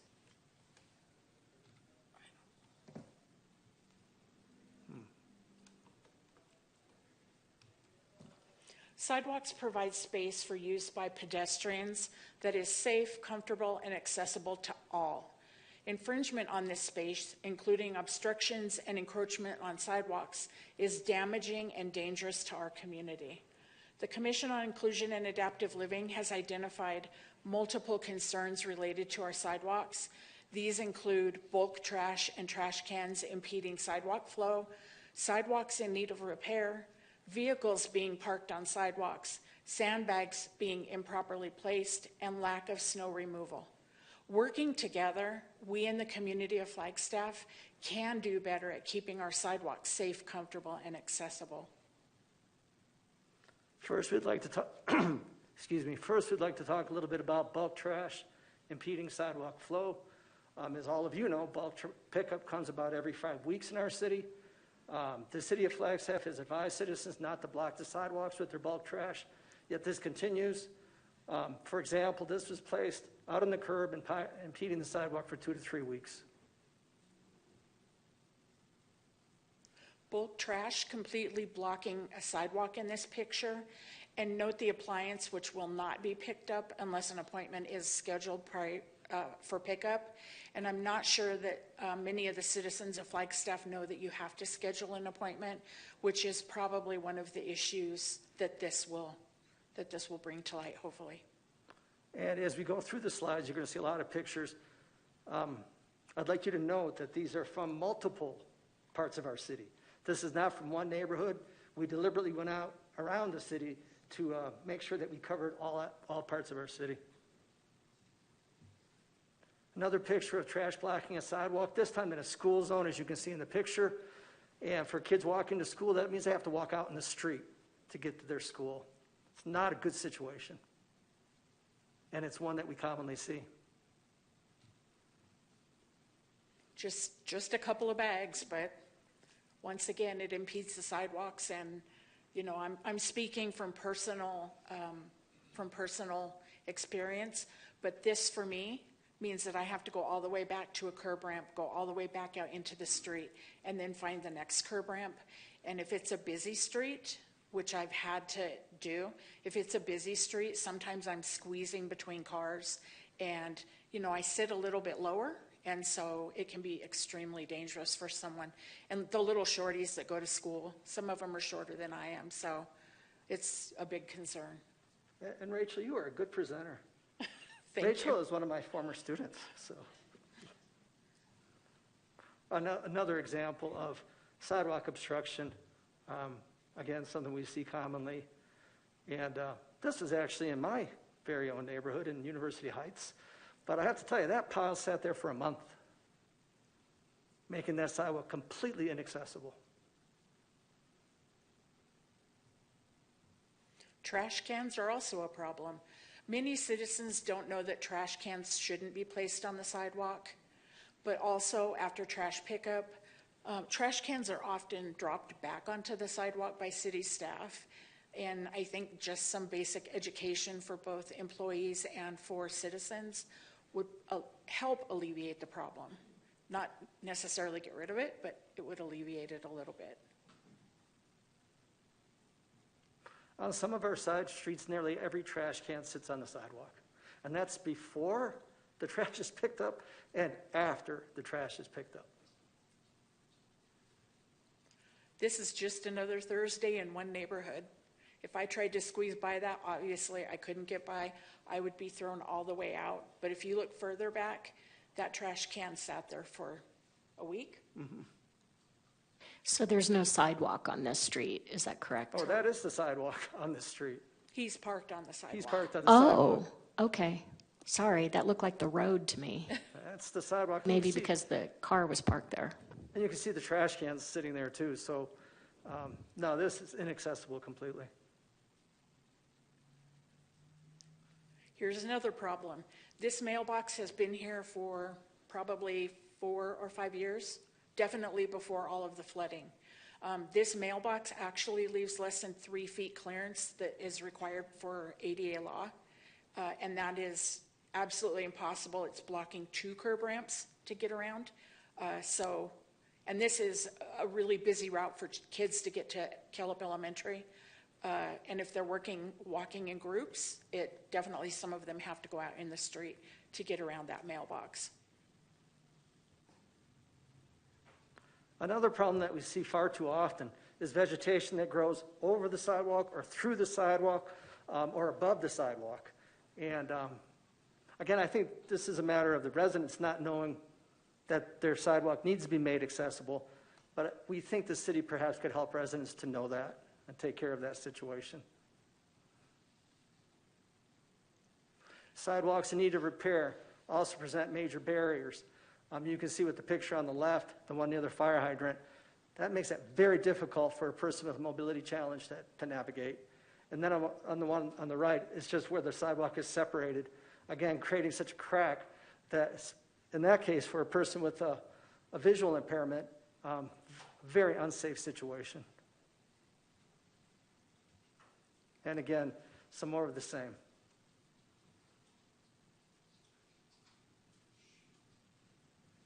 Parking on sidewalks, this next few slides happens to be right at the heart of where I hit. A person shall not stop, stand, or park a vehicle unattended on a sidewalk. ARS 28-873. On this, the whole sidewalk is covered, and I know that city code compliance has said that that's a driveway because it goes into someone's home. However, the city installed that sidewalk. It's ADA compliant. It's completely inaccessible.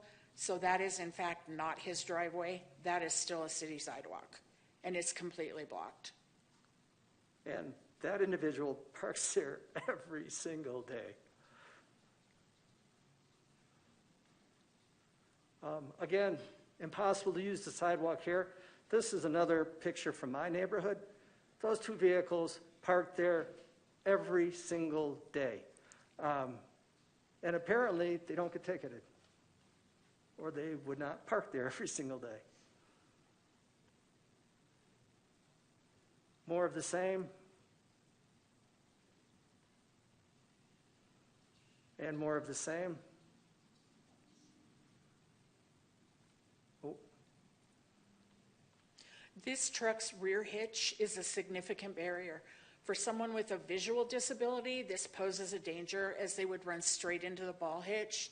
We have a commission member whose family member is visually disabled. She gets around this neighborhood with the help of a service dog, as well as her cane. And she said many times as she's moving the cane back and forth, the cane will miss that ball hitch and she'll run straight into it. And if her dog does not alert her to it, the dog is elderly and has cataracts, so if the dog does not alert her to that, she said she has run her kneecap into those ball hitches many times. As a wheelchair user, I kind of would have no option but to go into traffic to avoid that.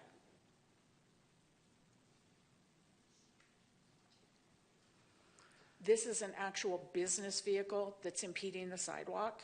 She has been approached about that and just refuses to comply with anything that's requested.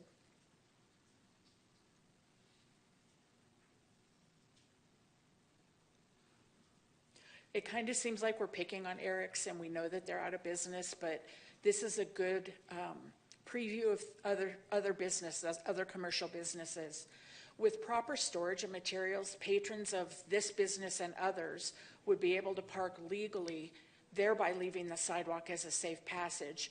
If you look, there's I can't see really. I'm sorry. But there is pallets, and there's a trailer with a hitch that's parked out on the sidewalk. Their parking spaces are not long enough, and so a longer vehicle that parks there is actually out into the bike lane and the road as well. And so that is bigger than a significant barrier for those of us who are like me.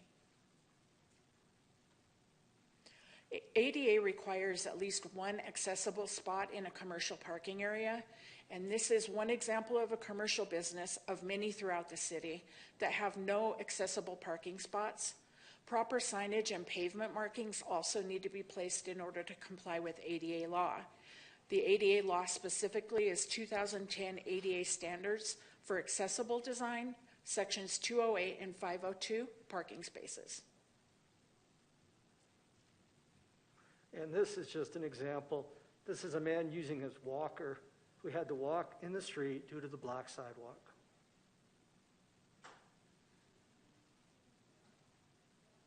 Again, sidewalks being blocked by vehicles parked there. This is one that has happened to me before. Hash-marked areas are not meant to be parked in, but to allow extra space for people getting into and out of accessible parking spots. A person in a wheelchair would be stuck. Even a person with a disability plaque cannot circumvent that ADA law. That specific ADA law is ADA Title III, Section 206, Accessible Route. As I said, I've personally experienced this. The woman had a disabled plaque. I explained to her, ma'am, I need that accessible hatchway to get into my car, and she said, I don't care, I need a spot. And I said, you're preventing me from being able to move freely. And she said, call the police. And I said, takes the police a long time. How about just some respect? And she said a few beautiful words to me and then walked into the store. And quite honestly, even when calling the police, we have been told that it's a police officer's discretion whether or not to ticket the offender. Isn't that right, Rachel? That's correct. You don't want to go into that, do you? Not really. That's fine, Rachel. Another problem that we see is sandbags, and of course, flood mitigation is essential in our city, and I think it will be for the rest of my lifetime, frankly. But blocking a sidewalk inhibits differently abled people from accessing a clear path to safety. This one is blocking the curb ramp. I guess that's all that really needs to be said about that picture. And again, blocking a curb ramp.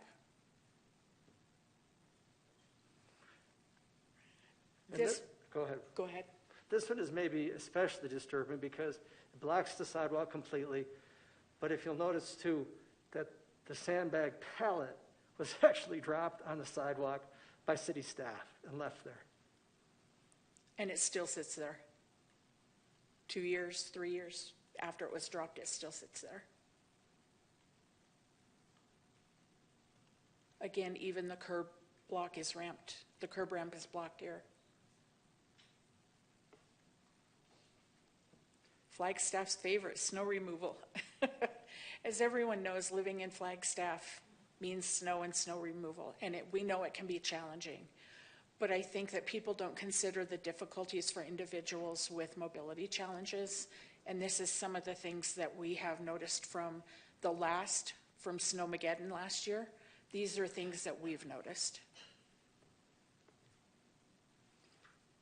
Here's an example of where the snow is plowed right onto the sidewalk by a city snowplow, and the pile is still there 3 weeks later. Another example of where the snowplow actually plowed the snow directly onto the sidewalk. Clearly, this would be impossible for anyone to navigate and extremely difficult for anyone to remove after it's melted and hardened. And, you know, in this picture, the street has been plowed. It's safe for cars, but for someone with wheels or someone with a seeing eye dog, those roads are icy and they're extremely dangerous for us.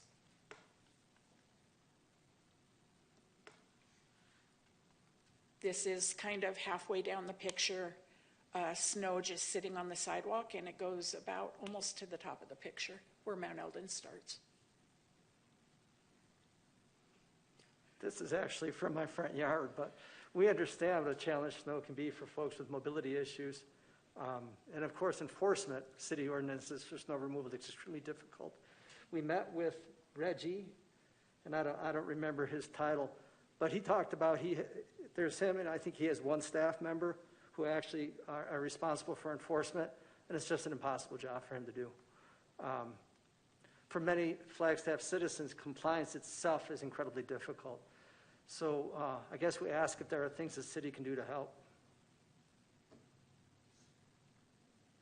Accessibility is absolutely vital to our aging and disabled population.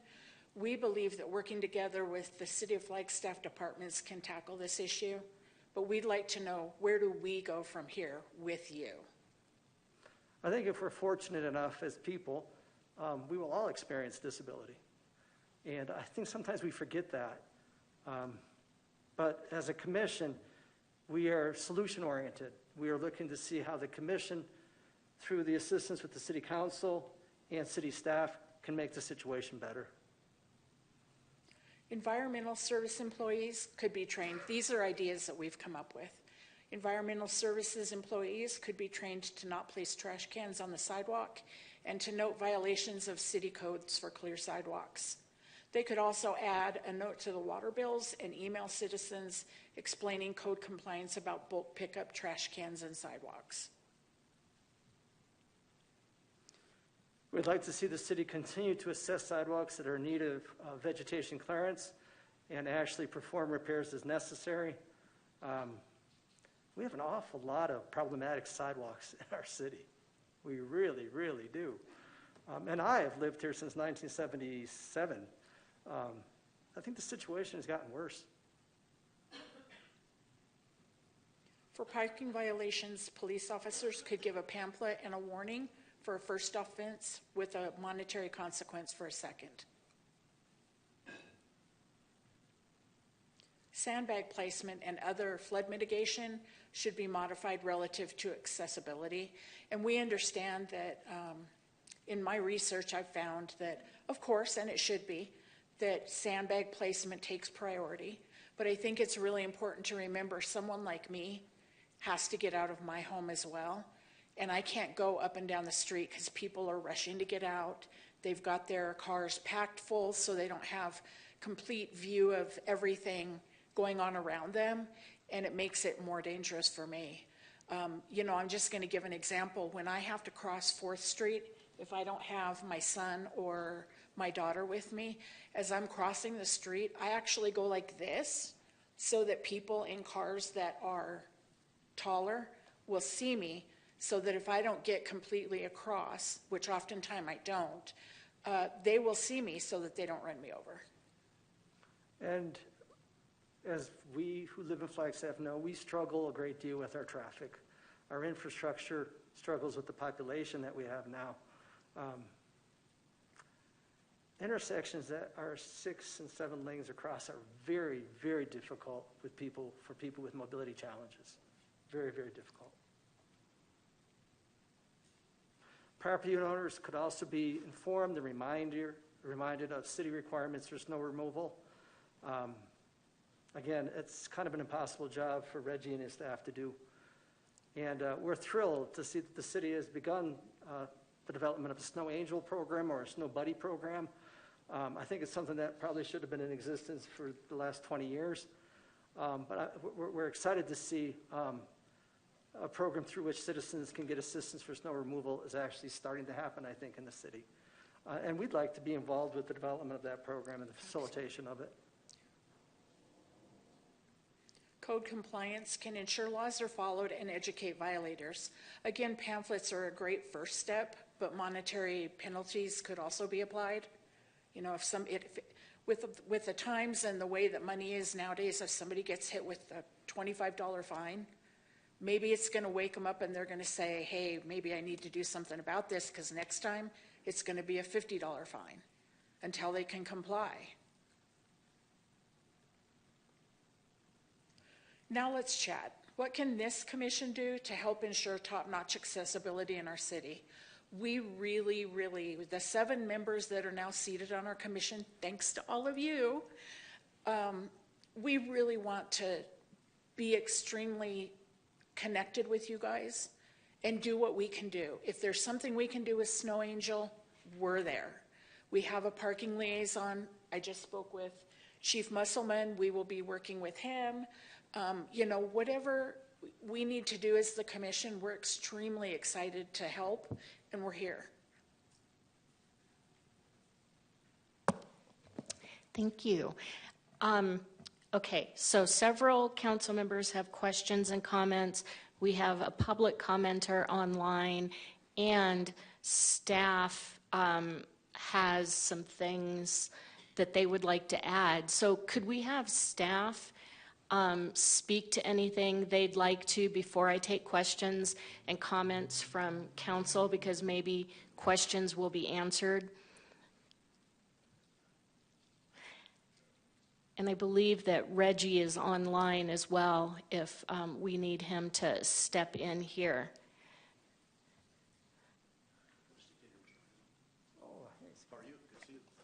Yes, good evening, Mayor, Council, Vice Mayor.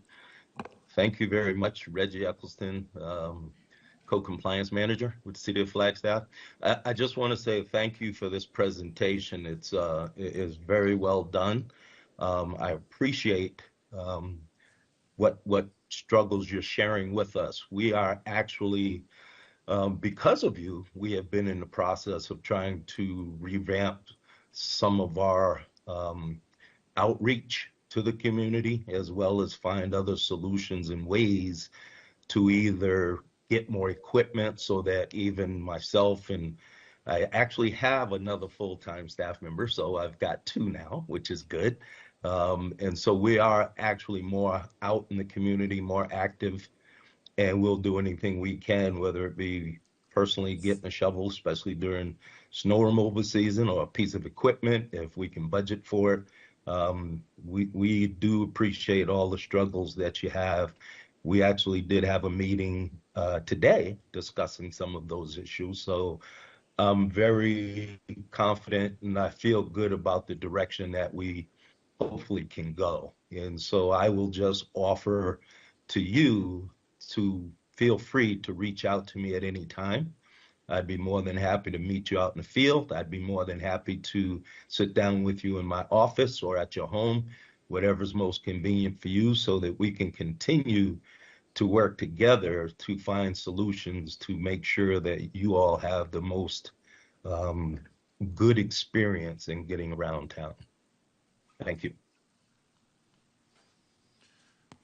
Thank you, Mr. Eggleston. This is a good kickoff. I appreciate those comments. And Scott Overton, I serve as the city's Public Works Director. And first and foremost, I want to thank the commissioners and the entire commission. I think you've raised a lot of issues. And I will tell you, Friday we received the packet and the public posting, and we were starting to go through it. And we have a few other staff members joining me this evening. And you know, a lot of the issues you identified clearly speak to a lot of the things we've been working on, and we've been trying to modify programs to address, and looking at the infrastructure. And I think if we could take some time just to go through the presentation, we will do so. And maybe it is a follow-up meeting with the commissioner and the commission as proper to try to underscore some of these unique situations. And I will tell you, I think what I want to emphasize in particular is, as you've identified in your report, it's going to take a tremendous effort from a lot of different folks within the city. So Reggie is one piece from code compliance, a very small team. Public Works handles a lot of the infrastructure pieces, but educating our community on trash cart placement and bulky placement is a really big piece of education we can assist with.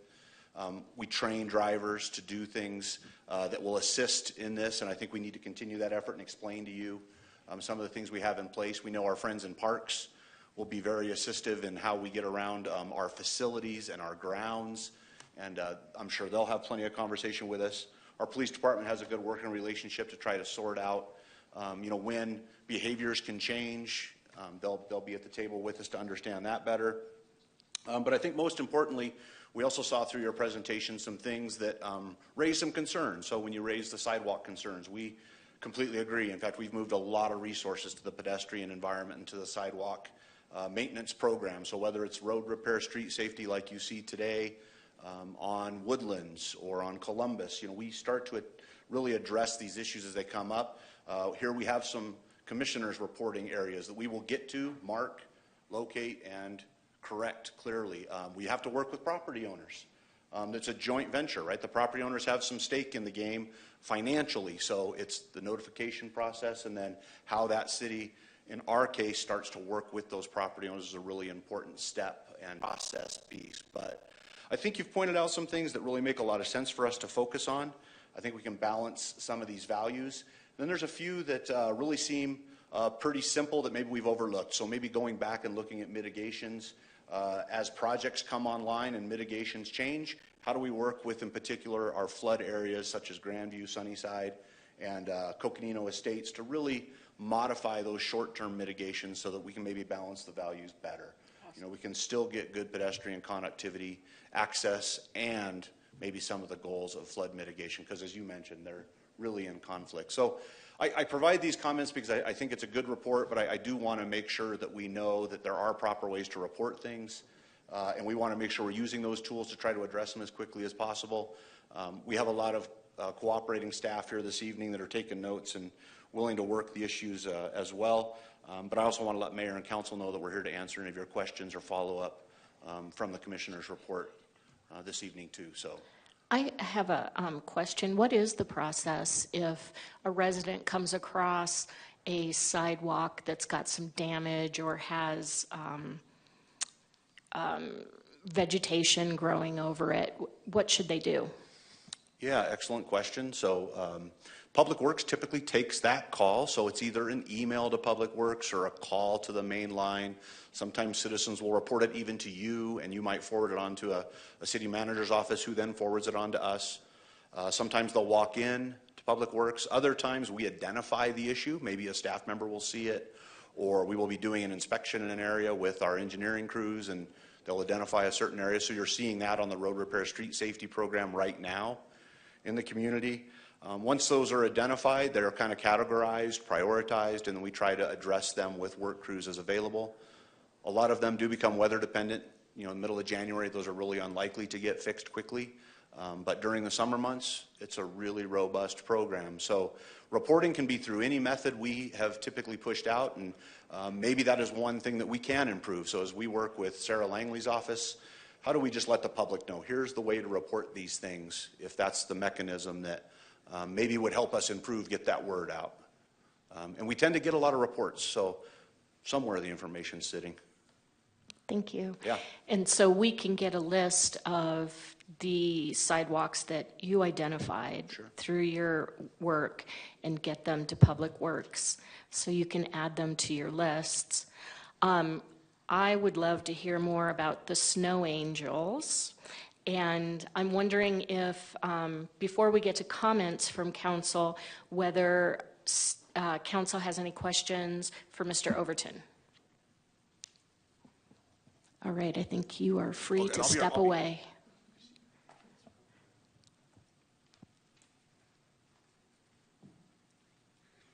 Good evening, everyone. My name is Stephen Thompson. I serve as a sustainability supervisor and have been in a lot of conversations about the Snow Angels, Snow Heroes, Snow Buddies program. And I will be presenting to the commission in November on where we're at with everything, and we're coming up with as many different options as possible using successful models from other communities across the country to see what's going to work or what combination of things are going to work best for our community, as far as finding ways to connect neighbors with neighbors to help resolve some of these issues or at least address some of them. Now, this is a volunteer effort, so it can't do everything, and I know that our folks that are in Public Works and in pros have do as much as possible to try and keep sidewalks and our community open and walkable as much as possible. So we'll be working closely with pros, code compliance, and Public Works to see what we can get accomplished. And definitely open to having conversations before that meeting to see if there's anything that I should be addressing in that presentation and as plans continue. I'm excited to see that happen. That's a very exciting thing. Because it was not in place last week. Yes. That is going to be happening. Are you anticipating that local groups will be able to sign up to, so maybe their members can connect with people in their neighborhoods to be able to help people who could use a hand clearing snow from their sidewalks? Ideally, we would be able to find ways to efficiently connect those in need with either individuals or organizations who would be willing to volunteer their time to help clear snow from sidewalks in front of people's residents. How that's going to function logistically, there's a lot of conversations still to happen, and a lot of conversations with legal as well to make sure that we're protecting not only our residents who are in need, but volunteers as well. Absolutely. And I've already spoken, I've already spoken to a number of organizations that are interested in getting more information and possibly having some of their members sign up. So keep working hard on this program. Definitely. And if you forward me their contact information, or if anyone has individuals or organizations that are interested in this, send them my way. Thank you. Yeah, thank you. Are there other staff members who have something that they would like to add to this conversation? Okay, I'm going to go to council. Well, before I go to council, what I should have started with is thank you so much for the work that you put into this presentation. When I saw it at the commission, I knew this was something that I wanted to see before council and before the public. So, you know, maybe there are people out there who haven't been thinking about the impacts of parking on the sidewalk, or, you know, and maybe we can switch some behavior just from awareness. That would be wonderful. And now I'm going to take some comments and questions from council members. Councilmember House. Thank you, Mayor. Before going to our comments, though, We want to do the public comment. I'd like to defer to the public comment just in case it covers some of, or adds anything further to the conversation. Sure. Let's go ahead and take the public comment. Thank you, Mayor. Our public commenter is Keith Becker. Keith, if you'd like to go ahead and unmute, you can give your comments now. Hi, Keith. Okay. Hello. Can you all hear me? We can. All right, good. First I want to make sure I am a commission member, so I want to make sure there's only 2 other commission members there because I don't want a quorum. Is that correct? I think you're good to go. Okay. We're here to talk about walkability and, of course, if I may coin a phrase, wheelchairability. Sidewalks are useless if they're not walkable due to obstructions or the condition of the sidewalk, or even if they're missing. But when you put them in, they're useless if we can't get over them because something is blocking them or they're broken. I want to say that we do and we will in the future present some things that are going to cost some money. But you know, a few years ago we had Prop 419, I believe it is, for the transportation sales tax, and you know, that may be a place where we can dig out some money to help with flyers or even some staff for a little while to get things moving. Anyway, I truly believe that if you're not part of the solution, you're part of the problem. And I want to be part of the solution. And so I would like the city to be part of the solution, and I know they want to be too. So I would like to invite all city staff to join us by becoming involved with brainstorming obstruction solutions and producing educational information for Flagstaff citizens and city employees as well. You know, we've told some possible solutions like reporting. A central location for reporting would be really nice, so you could report any kind of issue with the sidewalk or blockage. You know, getting people involved that way, police department, and so on. Of course, we talked about contact warnings, enforcement, and citations, database, hopefully for dispatchers and city employees in order to check previous reports. Because when I've reported things, it seems like I report over and over again, and nothing really seems to get done. And I don't know if they know that it's been reported.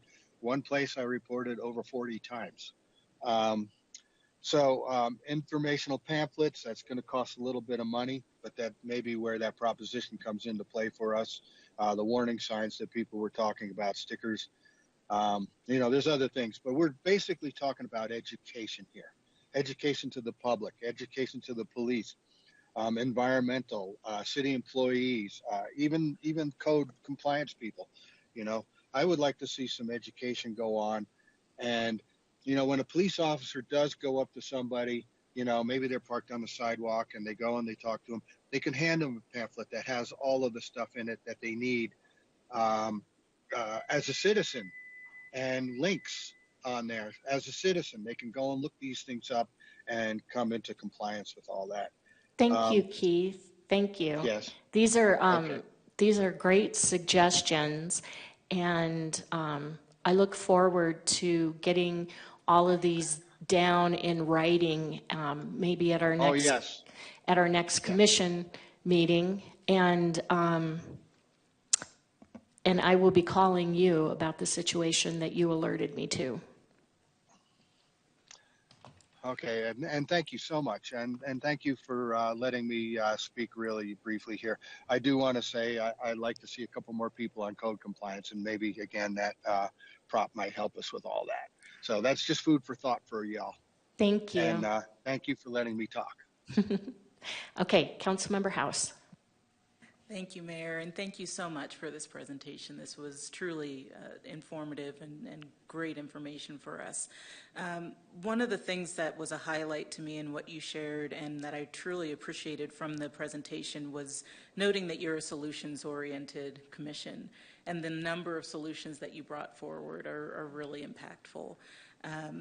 I loved your focus on education and partnership over punitive measures, and I think that's really important because what we're doing for one group in our community, I truly believe we're doing for all. And it's working in partnership with the full community to make sure that we are creating a community that is meeting the needs of all of our people and living out our mission. For me, from this presentation, what I'd really love to see is those resources that are made available and more of that programmatic focus that's placed on education, behavioral adaptation efforts, and so forth. I really look forward to seeing what is come up with in collaboration with the Commission and the different departments. I'm really appreciative of what the staff members brought forward that they are looking at and working towards. I think that's really important. And overall, I'm just really excited to see the amount of collaboration that's looking to come from what was presented tonight and the work that you all are doing together. So thank you all for your contributions to this conversation. Oh, thank you for listening. We appreciate it. Thank you. We changed our name back when? A few years ago. From the Disability Awareness Commission to the Inclusion and Adaptive Living, and that's exactly what you've just said. We want to have inclusion for every single citizen in this city. So thank you for that. Councilmember Matthews. Thank you, Mayor. I'm going to repeat again a lot of what Councilmember House said, but I just feel like it's important to repeat. And I just really appreciate that this commission, first of all, gave us a lens to see things that we take for granted every day, and we are blinded to those issues because we don't, have those challenges that we face. And so I really appreciate you bringing your lens to just all these areas. I was a little nervous that my street was going to show up because I have some neighbors that put their trash cans on the sidewalk, and of course bulk trash is always an issue, so I was a little nervous there. But and I really appreciate that you brought solutions that are reasonable and workable. It's really hard, and not that it takes away from our desire to address issues, but when it's just complaints without what would work. And I just loved so many of this, all the solutions that you brought to council today. They're workable, they're doable, they're reasonable, and communication, as you mentioned, can be a huge impact to resolving some of these challenges that are being placed in front of people with mobility issues. And so I really feel hopeful that, man, this is something that we could really see a difference in a very short time frame.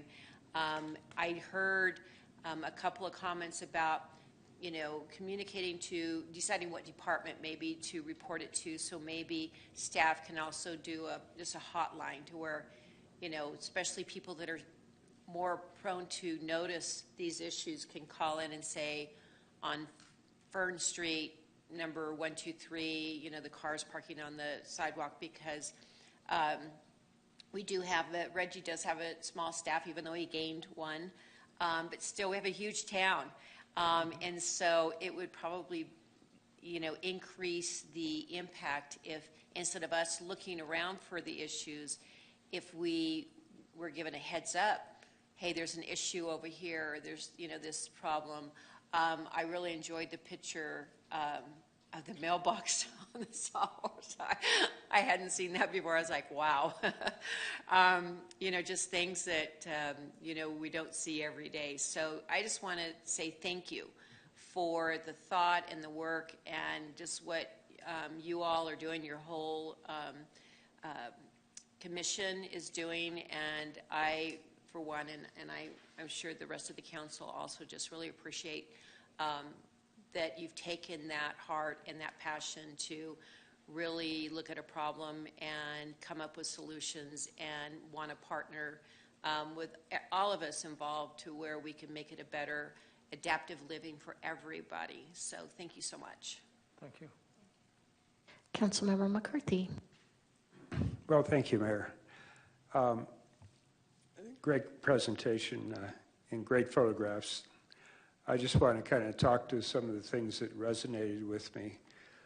First, I'll say that, you know, small businesses being required to have a ADA parking, I think we have to be a little flexible on that, depending on, you know, the size of it and the type of business. So discretion there. As far as the sidewalks, I've done a lot of walking around Flagstaff since I've lived here for the last 21 years. And I've seen with my own eyes a lot of these things. I've taken trash cans and moved them away from the sidewalk and put them in the street. I don't know if it had any impact, but I've done that.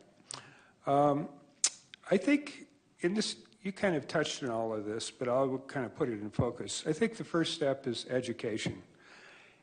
How are we going to do that? I was thinking we could put something in the water bills that explains to people these things. I think a lot of people really don't know or think, well, I'm putting my trash can in the middle of the sidewalk and I'm blocking the sidewalk. And if they put it in the street, well, cars can get around that. But a wheelchair, or even a pedestrian, or kids on a little mini bike, they can't get around it. So I think water bills, education, first step. Second step, more education. And that is in the form of warnings. When people break the rules that are obvious, that they need to put a sticker on their front door, or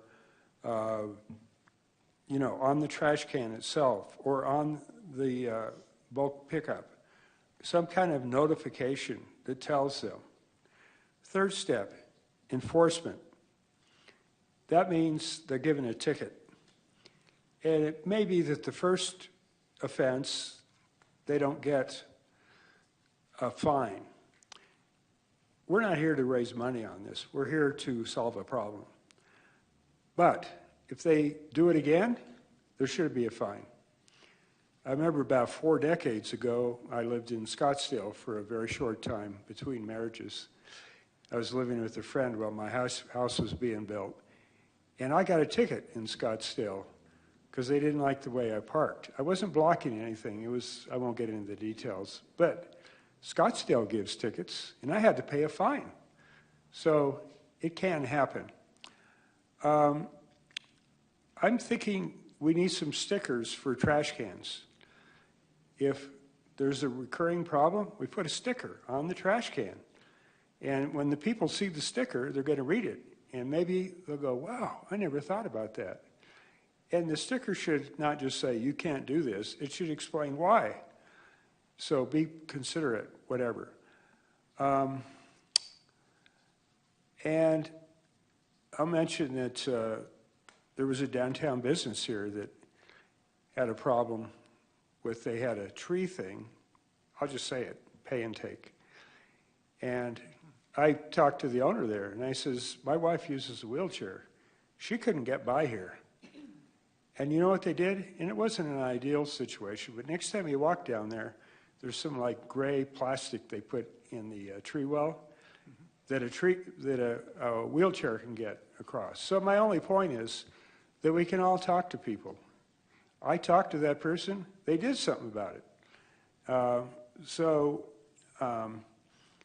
And then the other thing, which is kind of unrelated, and Scott and I have talked about this to some extent, but we need to, when it comes to snow removal, continue to look at ways we can have our plows not put these amazing ice dams right in front of people's driveway. I mean, that nice fluffy snow is actually pretty easy to shovel. But when they plow it onto my driveway, it's hard, it's difficult, and my understanding is the city actually brought some equipment. I don't know, Scott, if you want to talk to this, but they actually bought some equipment, but I don't know if it's ever been tried. And I know it's kind of challenging, but I'm a mechanical engineer, and I'm thinking there are ways we can solve this problem. And so that's very related to what we're talking about now. So I'll leave it at that. Education, more education, enforcement. Thank you. And thank you, Mr. McCarthy. Like you, I am a walking man. My wife calls me a walking man. If I do not exercise, I do not sleep, so I walk a lot. And I enjoy walking the neighborhoods. And I have to tell you, as I see those garbage cans sitting on the sidewalks, I move them off the sidewalk as well. But sometimes that means a confrontation. And as I get older, I really try to avoid those kind of confrontations. We have talked about the idea of a sticker as well, maybe a less aggressive form of actually making a problem right. But we appreciate your comments and your suggestions. I'll just add real quickly, being as tall as I am, which is its own kind of handicap, not as bad, obviously, but a lot of times the branches will hit me like right here. And it's like, why can't people trim, or shown in your picture, the brush, the shrubs were covering half the sidewalk. That's ridiculous. So those need to be addressed too. They're not as serious as some of the other things we've already talked about, but they're an issue also. And that's an education issue, right? It really is an education issue. Yeah, it is. Thank you, Mayor. Can I add that with council's permission, the working session or the working group that has put this presentation together, we have talked about formatting some templates that would have city code and that sort of thing. With council's permission, we could continue doing that and then forward it however we need to make sure it's legal, that sort of thing. And we've talked about doing that, and we can continue that. I think that public affairs staff would want to either take a first stab or receive some ideas from you all, and I don't know if we're going to move into that realm of stickers or not. I mean, that's kind of a discussion we can't decide here, but I would love to see a campaign of sorts, you know, all the ideas that we've talked about here being put together in a thoughtful campaign to get this information out to the public. Okay, Scott, did you want to address whether we've used that equipment? You know, we have a snow ops presentation coming up, and we'll talk about some things. We were clearly moving towards any new technologies, any new equipments that we can find that do things differently. Mother Nature did not help us last year at 160 inches. So we recognize that. But if I can, I'd like to defer some of those snow op questions to when we have Sam and the entire snow ops team here to talk through some of our strategies and tactics for this coming season, if that's okay. Thank you. All right, great, thanks. Councilmember Sweet. Thank you, Mayor. I'll make my comments quick because everything I'm going to say has pretty much been said. Thank you for the presentation. And Rachel, I had the opportunity to talk to you a couple of weeks ago, and our conversation was enlightening for me, and it just reminded me as a business owner and a community member that there are things I can do. And in the presentation, it was a gentle reminder. And I think having this conversation tonight is a great first start to what we can do and keep informing and reminding our citizens.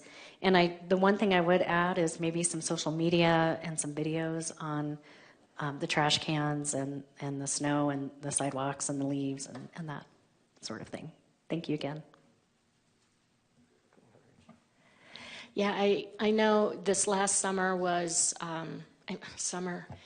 this last winter was challenging for everyone, and I saw a number of people trudging through 3 inches of snow on a business's sidewalk, trying to get somewhere, and I know that it shut in a lot of people who have some additional challenges. So I'm glad to start this conversation as well. And I'm so appreciative of the work that the commission does. You all are awesome. Thank you for that. And we as commissioners, we are aware that we are not the experts. Your city staff are the experts. We just are kind of the eyes and ears. and we do pay attention, and I think we're pretty good as advocates. Sometimes maybe too good as advocates, but the staff is obviously the experts. So, Well, you have our attention, everyone's attention. Thank you. thank you. All right, we are going to move on to item number 9, recycling updates and path forward.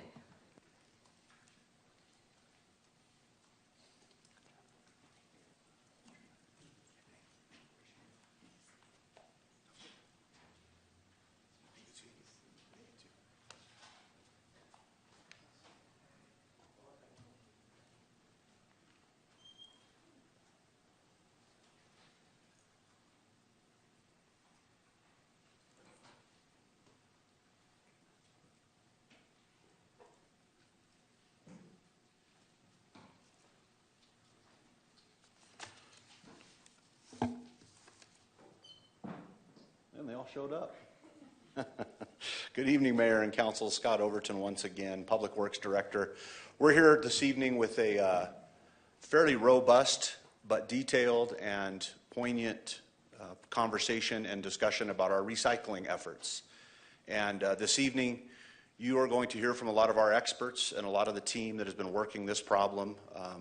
Of course, as you know, we have a long history with recycling in our community, but in the last 6 months, it has changed, and I'm here to report this evening that this status report really is a good news story. We are not done with our work. I think it'll be really important as you've reviewed your materials, you pay attention this evening and you listen to the presentations, that you formulate those questions and thoughts and ideas or things you might have inquiry about, because that's why we're here. And this is always a topic that comes up in conversations throughout the community. And we've tackled it, and we've wanted to be transparent about it. And this is just one more step to us making the commitment to you and the community to come back after we've had some trials and errors throughout the summer, and as we've taken over the Norton operation, and provide you with what really is the best and latest information about our recycling efforts in the community. So I'm going to kick it off briefly with the objectives and all the things we want you to learn and talk about this evening. And then the team that has assembled the majority of this presentation and really understands the depths of the topic will be sharing kind of in a tag team effort in about a 20 to 30 minute presentation. And then, of course, as you have questions and information needs, we'll respond to those accordingly towards the end. So I might ask you all to kind of hold your questions and thoughts and maybe jot them down. It will go more smoothly for you. We've really tried to make this a robust presentation that gets to all the things we thought you would like to know about. But we know if we've missed one, we will certainly come back towards it. So tonight we're going to update you on our community about the status of our recycling program and the operation. We do want to provide you a little bit of a brief history, some of the national and local recycling impacts that we have had, and that really puts the context into the why of what we're doing moving forward. We do give you a brief history, and I will tell you it is very brief, because as you know, it's a fairly lengthy history with our local recovery facility. We want to bring you up to speed on some of our current operations and how it's been going. We're going to tell you about the other groups that we team up with, sustainability, our engagement updates with our information office. We want to tell you about what the community's been doing and what we've been getting for feedback. We think there's some really good information coming out of some of the efforts. And then we, of course, want to give you next steps, some of your actions, talk about the project timeline. So thank you for your attention on this, and we've been looking forward to this presentation for a few weeks, so I know the team's excited to present to you in the community. Your solid waste section director will be up first. Section director will be up first this evening, Evan Tyrrell.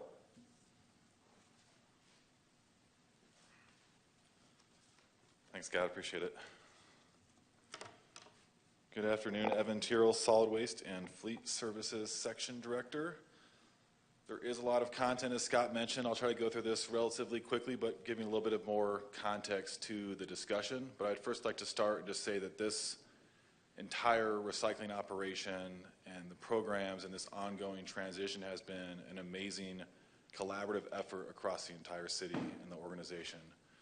Sustainability, public affairs, purchasing, procurement, legal, public works. It's been a really great and very successful thus far collaborative effort. So I'd like to start there. And I would also like to say that I think the solid waste collections team has really taken a lot of the ongoing operational needs of this facility with little to no added operational support, which has been also a huge effort, and I would like to give them a large degree of kudos for the extra work they've been putting into the operation there. So, but overall, it's been a great success, I would say. So talking about the recycling landscape from more of a kind of global or national perspective, recycling programs in rural and geographically isolated communities such as Flagstaff have and continue to be challenging. So the processing infrastructure, MRFs, and markets, manufacturing facilities, they're typically located in large metropolitan areas such as Phoenix, for a lot of the materials are being sent to now for processing and recovery. Recycling is and has become more complicated and confusing to the consumer. Marketing, different kind of packaging schemes, and the way that materials are marketed and even labeled as recyclable doesn't always mean that they are recyclable. So it's become a much more confusing industry, and the consumer, it's even more challenging with these systems. And again, this is nationwide. Many communities do and continue to have the misconception that recycling is either free or that it makes money. It made money for a while, but over the past several decades, it's really not been a moneymaker. It's typically and oftentimes subsidized by local governments. Sometimes federal funds subsidize recycling. There are a couple of reasons for this as well, and one example is that customer bills, for example, might only say solid waste charge as opposed to saying garbage charge versus recycling charge. So there's not split the cost, so you're not really conceptualizing the cost for those recycling needs and the operational cost for those. Next item, post-collection recycling costs have seen large increases in the past 10 and more years. Single-stream recycling, the inception of that idea has continued to grow nationwide. These MRFs that are developed to process, sort, recover these materials, MRF being a materials recovery facility, are multi-million-dollar capital investments, very large upfront costs, but there's also been very large and largely since COVID and moving forward, inflationary impacts that have led to the further cost increases, labor, fuel, parts, and there have been a lot of commodity value fluctuations for the value of these materials after they are recovered and sold to markets for recycling. The Norton MRF, conversely, and coming back to like the local picture here, was a 20-year contract and largely based off of now obsolete recycling models, less modern recovery and processing equipment, and largely a unrealistic processing fee. The fee on the Norton contract was $34.25 a ton. The city had a put or pay provision. I'll kind of skip over that, but we were guaranteeing a certain amount of tonnage that we weren't hitting, so it ended up costing us more. However, a conventional MRF nowadays is about $80 to $130 a ton to process the materials post-collection. So $34 a ton versus $80 to $130 a ton. And these MRFs are equipped with AI, robotics, optical sorters, all sorts of different technologies that are now further advanced and can sort up to 50 tons an hour in some cases. Our facility here is taking in about 25 tons per day. So comparing that to 50 tons per hour in operation, that's a big difference. I'll go a little bit quicker from here on out, I promise. History of the Flagstaff MRF, 1998, it was constructed. Norton ran the facility and the operation from 98 to about 2023 until early May of this year. 2017, I kind of talked about commodity fluctuations and the pricing and values of materials. In 2017, China implemented a national sort policy, basically saying that largely restricting materials coming from the United States because they were not very pure or well-processed, baled recyclable materials. So they restricted that. It basically put a huge global impact on the markets, and consequently, the United States is and now is recovering from that. Prices are still low, but we're actually developing our own MRFs, our own processing facilities, and our own recovery and recycling facilities. So it's actually created the need for the United States to be more robust and self-reliant on its own domestic systems. 2020, there was a MRF alternatives analysis conducted. Subsequent to that, the council provided direction to the solid waste section to pursue the transition of the MRF into a transfer facility to transfer those recyclables to a more distant and more modern facility for the processing and recovery. In April of 2023, there was a second report that was completed and submitted to the Public Works Division and the Solid Waste section that was looking at the different options for transitioning the facility from a MRF to a transfer station. Throughout that time and throughout my tenure with the city, largely starting in October of last year, we have been developing transition plans, contingency plans, et cetera.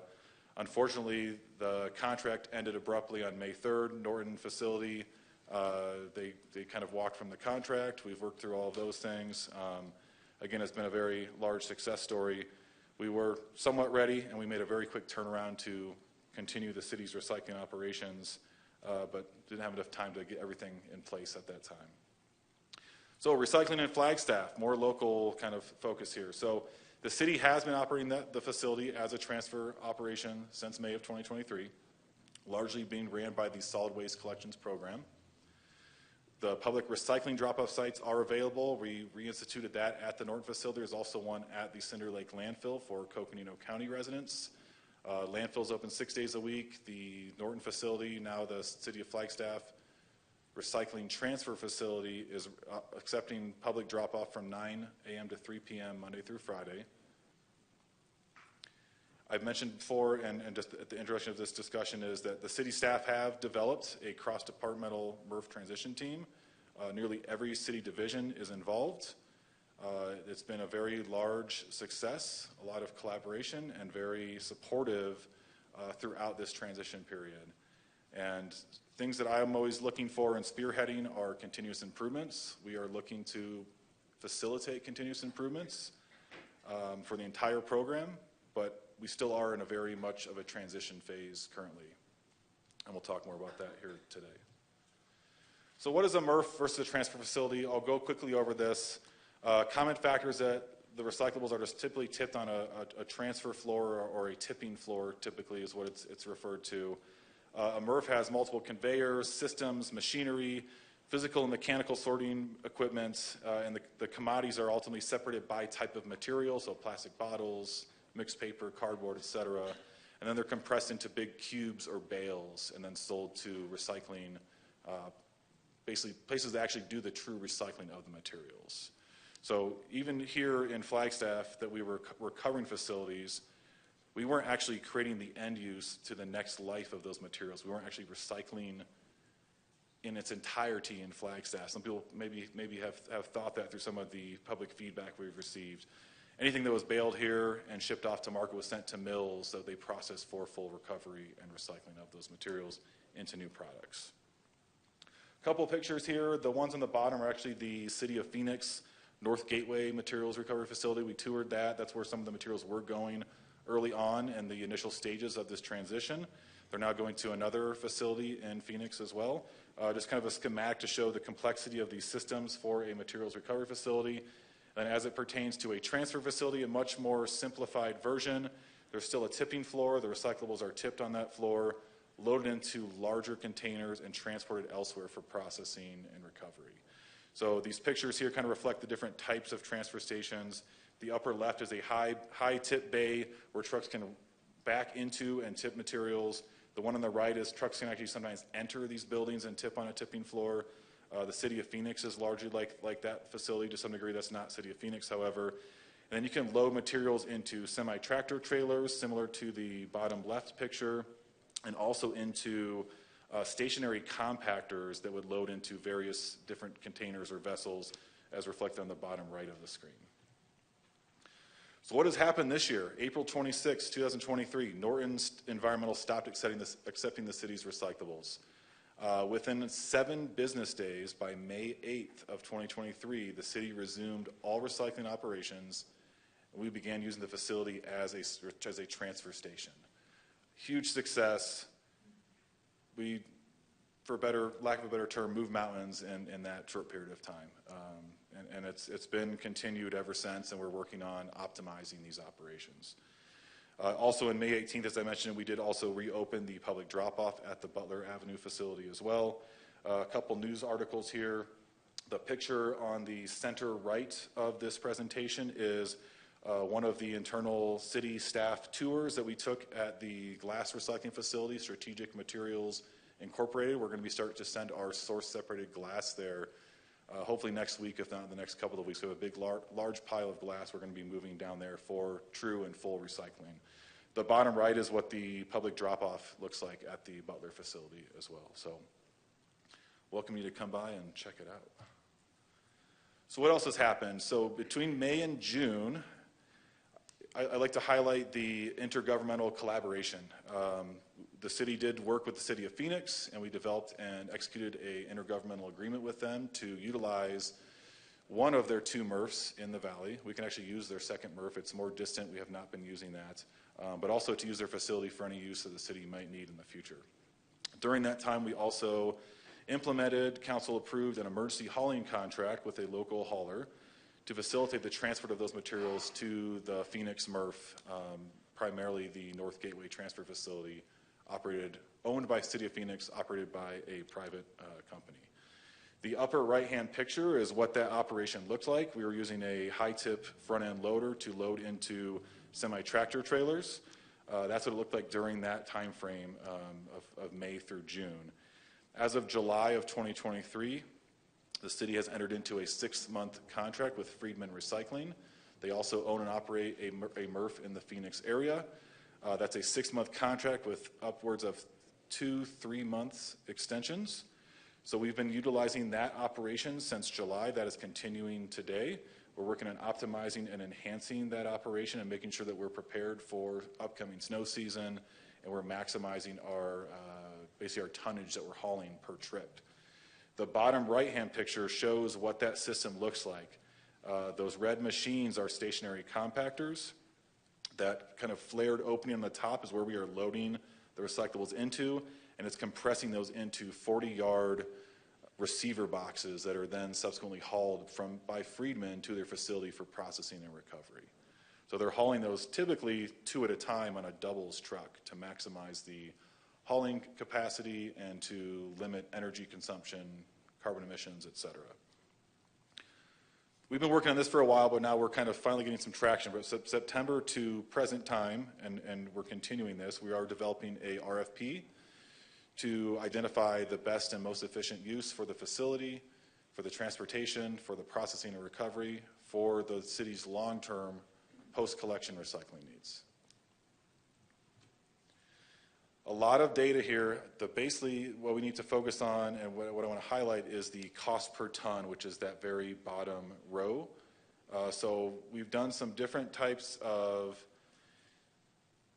extrapolation of data, but also looking at empirical real data to develop and identify the cost per ton of the city's recycling cost after collection is completed.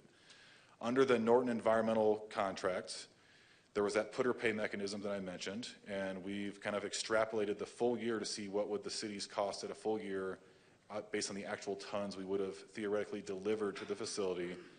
And the fully burdened cost per ton for that was about $130 per ton to the city.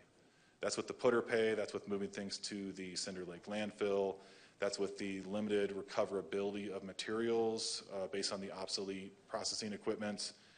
Under the emergency hauling contract from May to June, this is more of real data. I've factored in internal city costs, transportation costs, processing costs, and any equipment rental cost. That cost per ton skyrocketed and was about $430 per ton post-collection during that 2-month time frame. We've since moved on to the Friedman contract. Much more efficient. We're getting some better numbers here, not as to where we were with the Norton contract, of course. This is what the RFP will help us to hopefully identify as the most cost-effective and efficient means and methods. We've got 2 months of data. We've compiled those data together, and now we're looking at about $224 per ton post-collection with the Friedman recycling contract. So I don't want to get into too much details. I'm happy to go back here. I even have more detail with me if we want to discuss that. But I'm going to move on unless there's immediate questions on that. Thank you. Now we'll have some updates from our Sustainability Division and Public Affairs Division. So I'm going to introduce Summer White. who is with the Sustainability Division, and she will start with an update on our outreach efforts.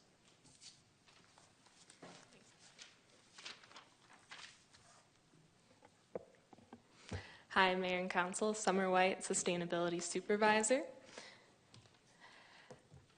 The Sustainability Division has facilitated the Flagstaff Recycles campaign focused on recycling education in the community over the past 6 months in collaboration with Solid Waste and Public Affairs.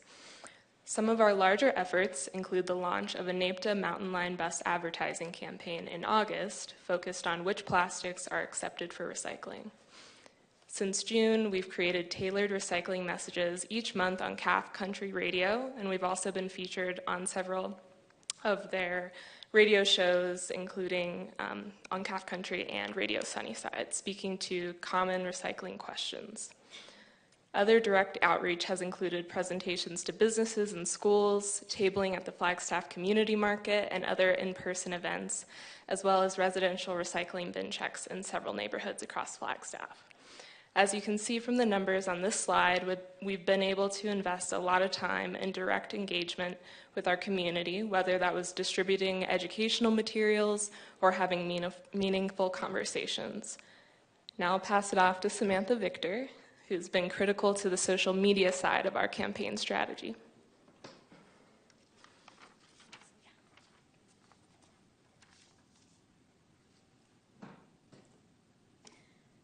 Good evening, Mayor and Council. Samantha Victor, Community Engagement Specialist with the Public Affairs section.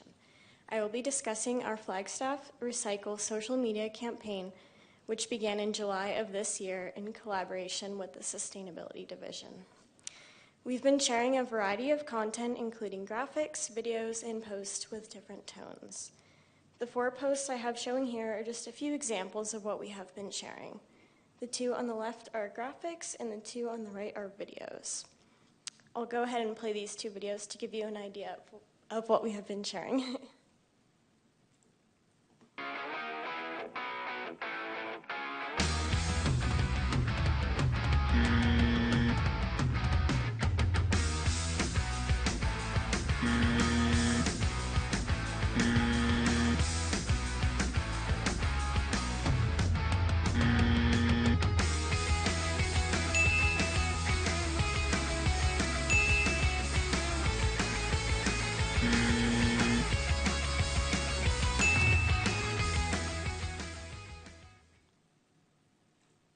Did you know that Flagstaff's residential recycling contamination rate is around 30%?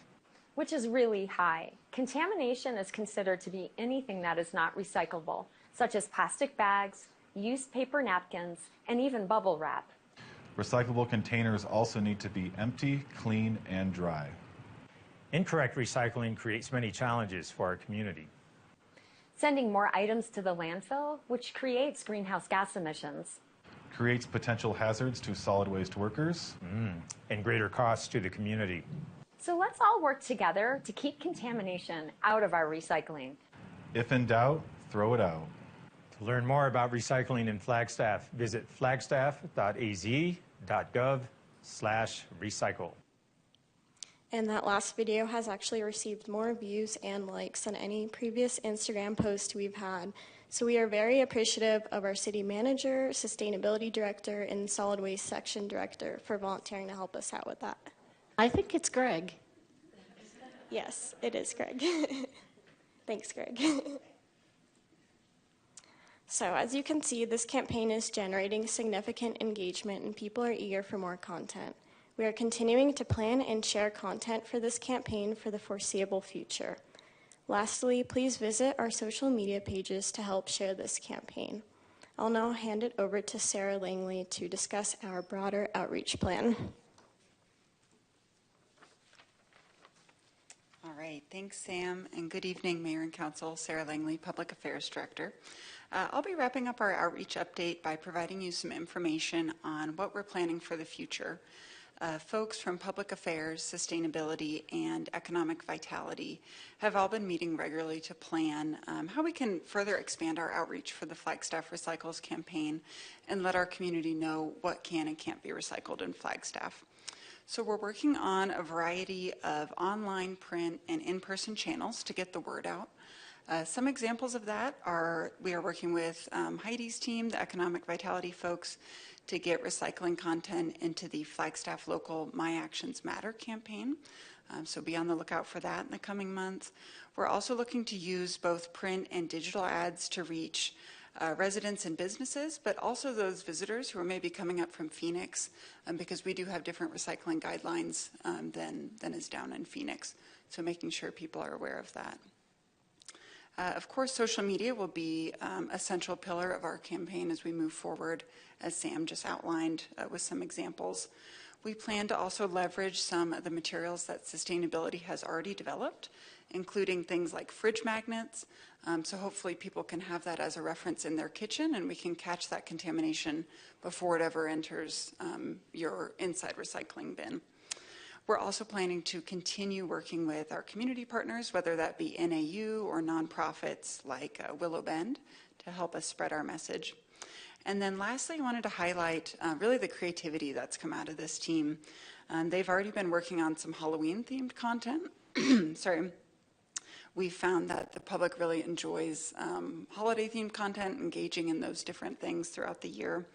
And then we also got some great ideas from our marketing gurus, Heidi Hansen and Lori Pappas, for some fun creative ideas that could include things like naming big recycling bins, for example, Bernie the Bin, and establishing little personalities for the bins that we can make video series out of. So those are just some of the creative things that you'll be seeing coming forward. And so we've outlined all the efforts that staff have taken to really try and get our contamination rate down. And our community has been incredibly receptive to this education, and we've really seen the efforts that the community has made to recycle correctly and be sure they know, what they're throwing in their recycling bins. So Friedman Recycling, who is our current processor, did an audit of our materials back in August, and they found that our contamination rate was actually lower than we were expecting it to be. They found that about 20% of our recycling were not actually recyclable and shouldn't have been there. So that's really an improvement from where we were previously. I know in the video they referenced 30%. It is hard to compare directly because of the equipment at Friedman is so much more modern and they can recover more recyclables, but we are confident that that is a real improvement in our contamination rate for our community. Moving forward, our main contaminants right now are plastic bags, plastic wrap, styrofoam, and then textiles like clothes and shoes. And you can see some of that in the pictures on the slide. So that really gives us some data to focus our outreach as we move forward and make sure we target those contaminants to know, so people know that those aren't recyclable. So with that, I will hand it back to Evan to wrap up. Thanks, Sarah. Appreciate it. I like the Zoolander post the best myself personally. So, and we're trying to use these recycling catchphrases. So the empty, clean, and dry. That's kind of a national thing that's been happening. I went to Tucson not too long ago, and they're using very similar type of catchphrases. And it's been a big one nationwide is to say, if in doubt, throw it out. So if you're not sure if something's recyclable, don't wish cycle it and throw it in your recycle can. Throw it in the trash container. So that's kind of a really successful and very widely used catchphrases that we're trying to incorporate. Timeline. So fall, this is kind of ongoing. So as I mentioned, we're looking to maximize the existing Friedman contract efficiencies and the capacity associated with it, making sure that we're keeping our floor clear, that we are maximizing the compaction of these containers that are being hauled to maximize our transportation efficiencies, which also reduce the city's cost with this transportation service. We're also looking at what additional resources may be needed to optimize these operations. As I mentioned before, we don't have any new staffing allocations yet. Those are things we'll be looking at for the upcoming budget season and the upcoming request for potential staffing allocations. But there are other opportunities for improvement, and those are things I'm always consistently looking for throughout any operation and administrative and operational. And then as I mentioned, we're working on an RFP, and we're hoping to issue that solicitation by the end of fall, probably in November, early December timeframe. We're going to hopefully have a goal of soliciting that through Planet bids and working with procurement by the end of November and get that out in the streets for proposals. I'll talk about that here in the next slide as well. In the winter, we're hoping to get those responses from the RFP, evaluate those responses, further understand the cost and the operational efficiencies that we can enhance at this facility, and then hopefully bring to council one or more responses from the RFP for award. This RFP is going to be very multifaceted. I'll talk about that next, but it could be more than one contract, more than one award for all of the operations and the needs for this recycling program after the collection is completed. In spring, we are investigating and evaluating how to move forward with removal of that now obsolete and end-of-life equipment that's in the Norton facility. So we're looking at a potential auction and decommissioning of that former processing equipment in the facility. And then, of course, transitioning to that longer-term contract. The Friedman contract will expire the 6 months in December. We'll likely see a 3-month extension, and hopefully we can do one or, not necessarily the second extension and move on to something more effective and efficient for us. And, of course, as the bottom, continuing community education and outreach and basically working with the public, the businesses, et cetera, so on and so forth, and hopefully more fun and exciting social media exercises. So it's hard for me to watch myself on those sometimes. But so the RFP. So a couple things here, and as I mentioned before, the goals are to identify the most efficient and cost-effective means and methods to operate the facility and support the city's ongoing post-collection recycling needs from a longer-term basis. So we'll be looking at 5 primary items. One is whether or not the city should again sub out the operations of the facility to a contracted organization to run it as a transfer facility or whichever is identified as the best and most efficient use. Densifying or compacting the material before it's transported to a materials recovery facility is going to be really important. So where we, again, further maximize those transportation efficiencies and minimize the number of hauls that have to be hauled to the Phoenix metropolitan area to really reduce the cost and maximize those efficiencies as well. Material processing and recovery of course, the MRFs. So where will these go to? There are multiple MRFs in the Phoenix metropolitan area. There's a Friedman MRF, a Waste Management MRF, City of Phoenix MRF. There's a Republic Services MRF. There are multiple facilities there that could accept the city's materials. One thing I forgot to mention earlier ahead of my notes was that right now the city's acceptable recyclable materials, we've not modified those. We're staying with the same program. This RFP could enhance and hopefully increase what is acceptable in the city's recycling program. Glass is a whole other topic. We've looked at and found a really efficient way to manage that material. Actually at a net cost of the city of $5 a ton after rebates. So at this time we're not planning on adding glass to the stream. We're planning on keeping that as a separate commodity as part of this RFP and the city's recycling program moving forward, which has shown to be very cost effective in the way that we are doing that currently. And of course, as the Friedman contract also has, there are some material rebates for the commodity prices. So these prices for cardboard, aluminum cans, et cetera, are updated on a monthly basis. Sometimes they're actually updated weekly for steel mills and different facilities like that. So we're looking at how to identify the best rebate structure for the city's recycling. So if it's a single stream, commingled materials, how do we maximize and what does that MRF or that processing organization do to help provide the city rebates and again, lower our costs and increase our efficiencies for the entire program. That is the final slide I have. We'll move on to any questions and discussion, and I'll be happy to answer as many as I can, and we've got a pretty robust team here to answer anything else as well. Thank you, staff, all of you, for the presentation, and again, for figuring something out in 7 days after that very abrupt resignation. So, council, do we have questions before I take public comment? No questions? Okay. Thank you. I'm going to take public comment and then council any further comments that you have. So first up we have Ward Davis.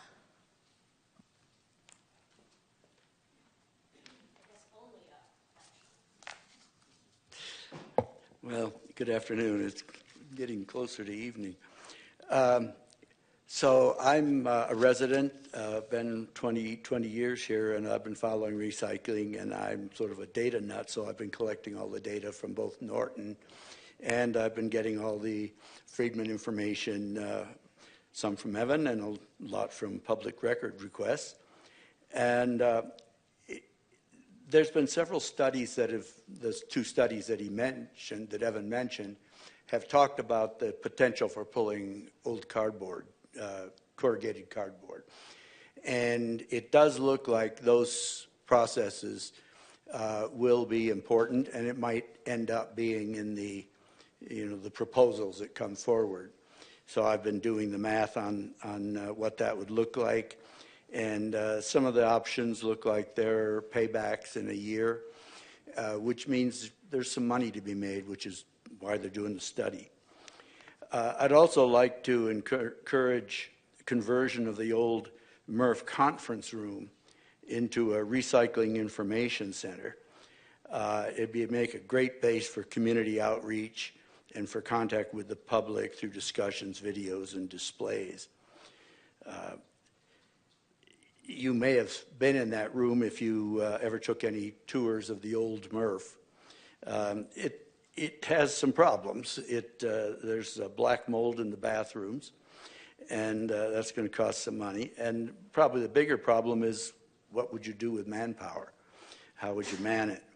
Well, a group of master recyclers, including me, used to do a first Saturday event at the MRF, and we did that kind of outreach. We talked to the people who were doing drop-off, and we thought it was pretty successful. So we think volunteers can help with that center.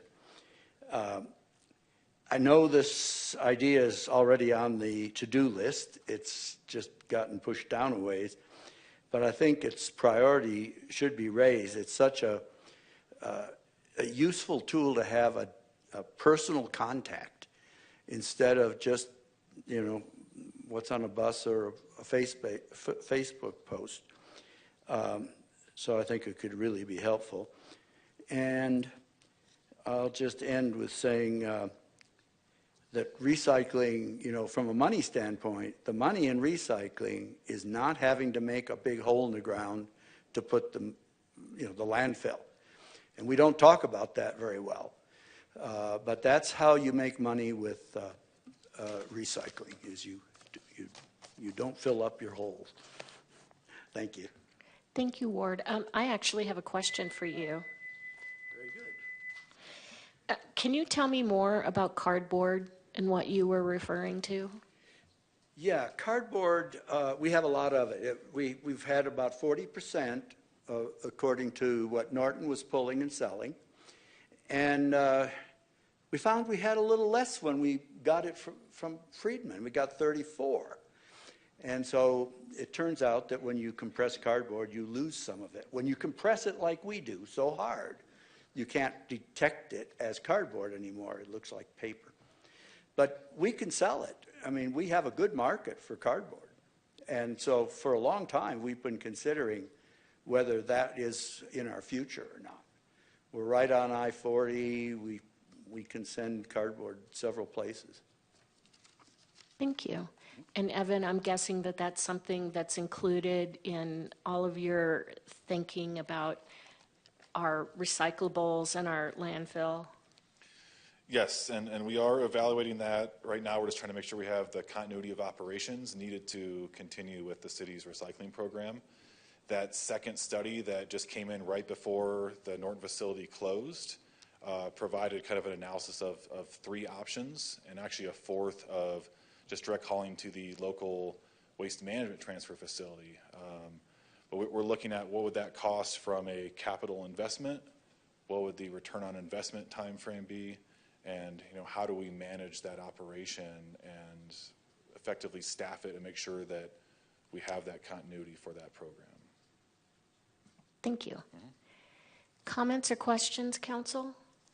Councilmember McCarthy. Well, thank you. I think I understand, recycling of paper, cardboard, metal, various types. But I'd like to review the plastic. Obviously, you don't want plastic bags because they gum up the machine. And we don't want like plastic packing material. I presume it's the same reason. But then all other plastic containers you'll take? I mean, it doesn't matter if it's number 1 or number 5. Is that true? So there are a little bit of, plastics are where recycling is extremely confusing.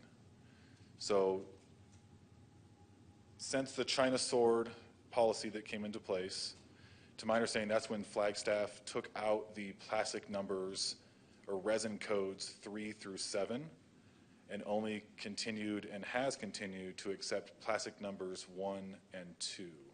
So 1s are your water bottles, Gatorade bottles, 2s are milk jugs and laundry containers. Those are typically have the best markets. They have the best recyclability. And you're absolutely correct with plastic bags and packaging. No one wants those in any conventional MRF. They create a lot of downstream problems, and people are actually having to stop these systems and pick out plastic bags from star separators and other conveyors and rotating parts and things like that. The other things that are extremely confusing are what strawberries come in. Clamshells are typically referred to, salad containers, small plastic bottles and caps. There are growing markets, and there are some very specialized programs that accept those and recover those for recycling. We're not there at this point, and the country as a whole is not there. Those are often required to be source separated, meaning that they're not mixed in with everything else to actually truly recover those materials. However, there are other markets that are actually emerging and have identified and been kind of strong and continuous markets for largely plastics number 5s would be typically your like a Subway cup, plastic cup, yogurt containers, sour cream containers. Those are polypropylene number 5, and I'm getting into more details here than you want to hear. Those do have emerging and growing markets that have been stable, and it's likely we will be able to add those in the future. We're hoping to be able to add some of those other plastic types into the stream. 3 to 7s as a whole, though, that used to be baled as one big bale cube of products, have rarely, if ever, been fully recovered for recycling. Those are the ones that were being shipped over to China. Those are what kind of created more of the challenges in this China sword policy that kind of put a big impact on the global recycling markets.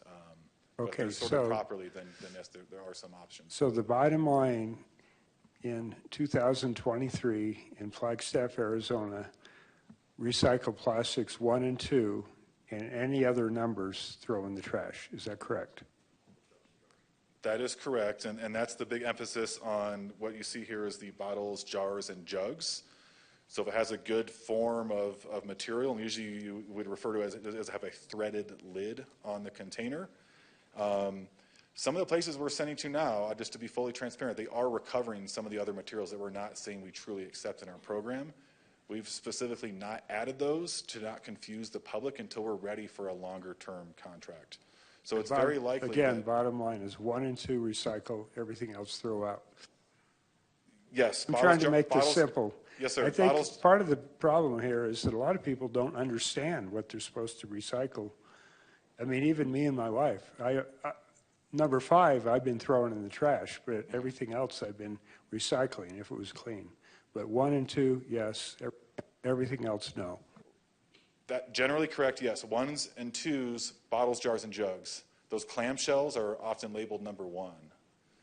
So those get confusing. So yes, bottles, jars, and jugs are again, that recycling kind of lingo or catchphrases that we're trying to use. When in doubt, throw it out. Well, I mean, in the upper left reuse. of that picture, there's a kind of a clear with a red cap. That looks like what often is a number 5. So that should be thrown out, unless it's a 1 or a 2. Yeah, I think it's a peanut butter jar. So I think that would be a number 1. So yeah, as I said at the beginning, recycling is confusing. And sometimes you can't even read the number on the bottom of the container, right? It's 1s and 2s. 1 or 2, it's for you. A new catchphrase. Any additional questions or comments, Council? Yes, Councilmember Matthews. Thank you, Mayor. I just want to thank you and the team.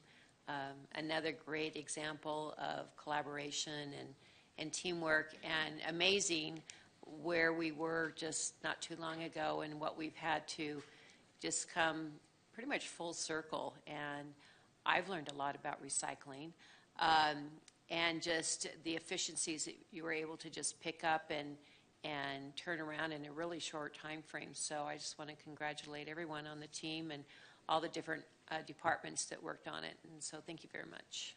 Thank you. Appreciate the recognition. It's definitely not attributable to just me. It's the entire team. So it's been a huge team effort.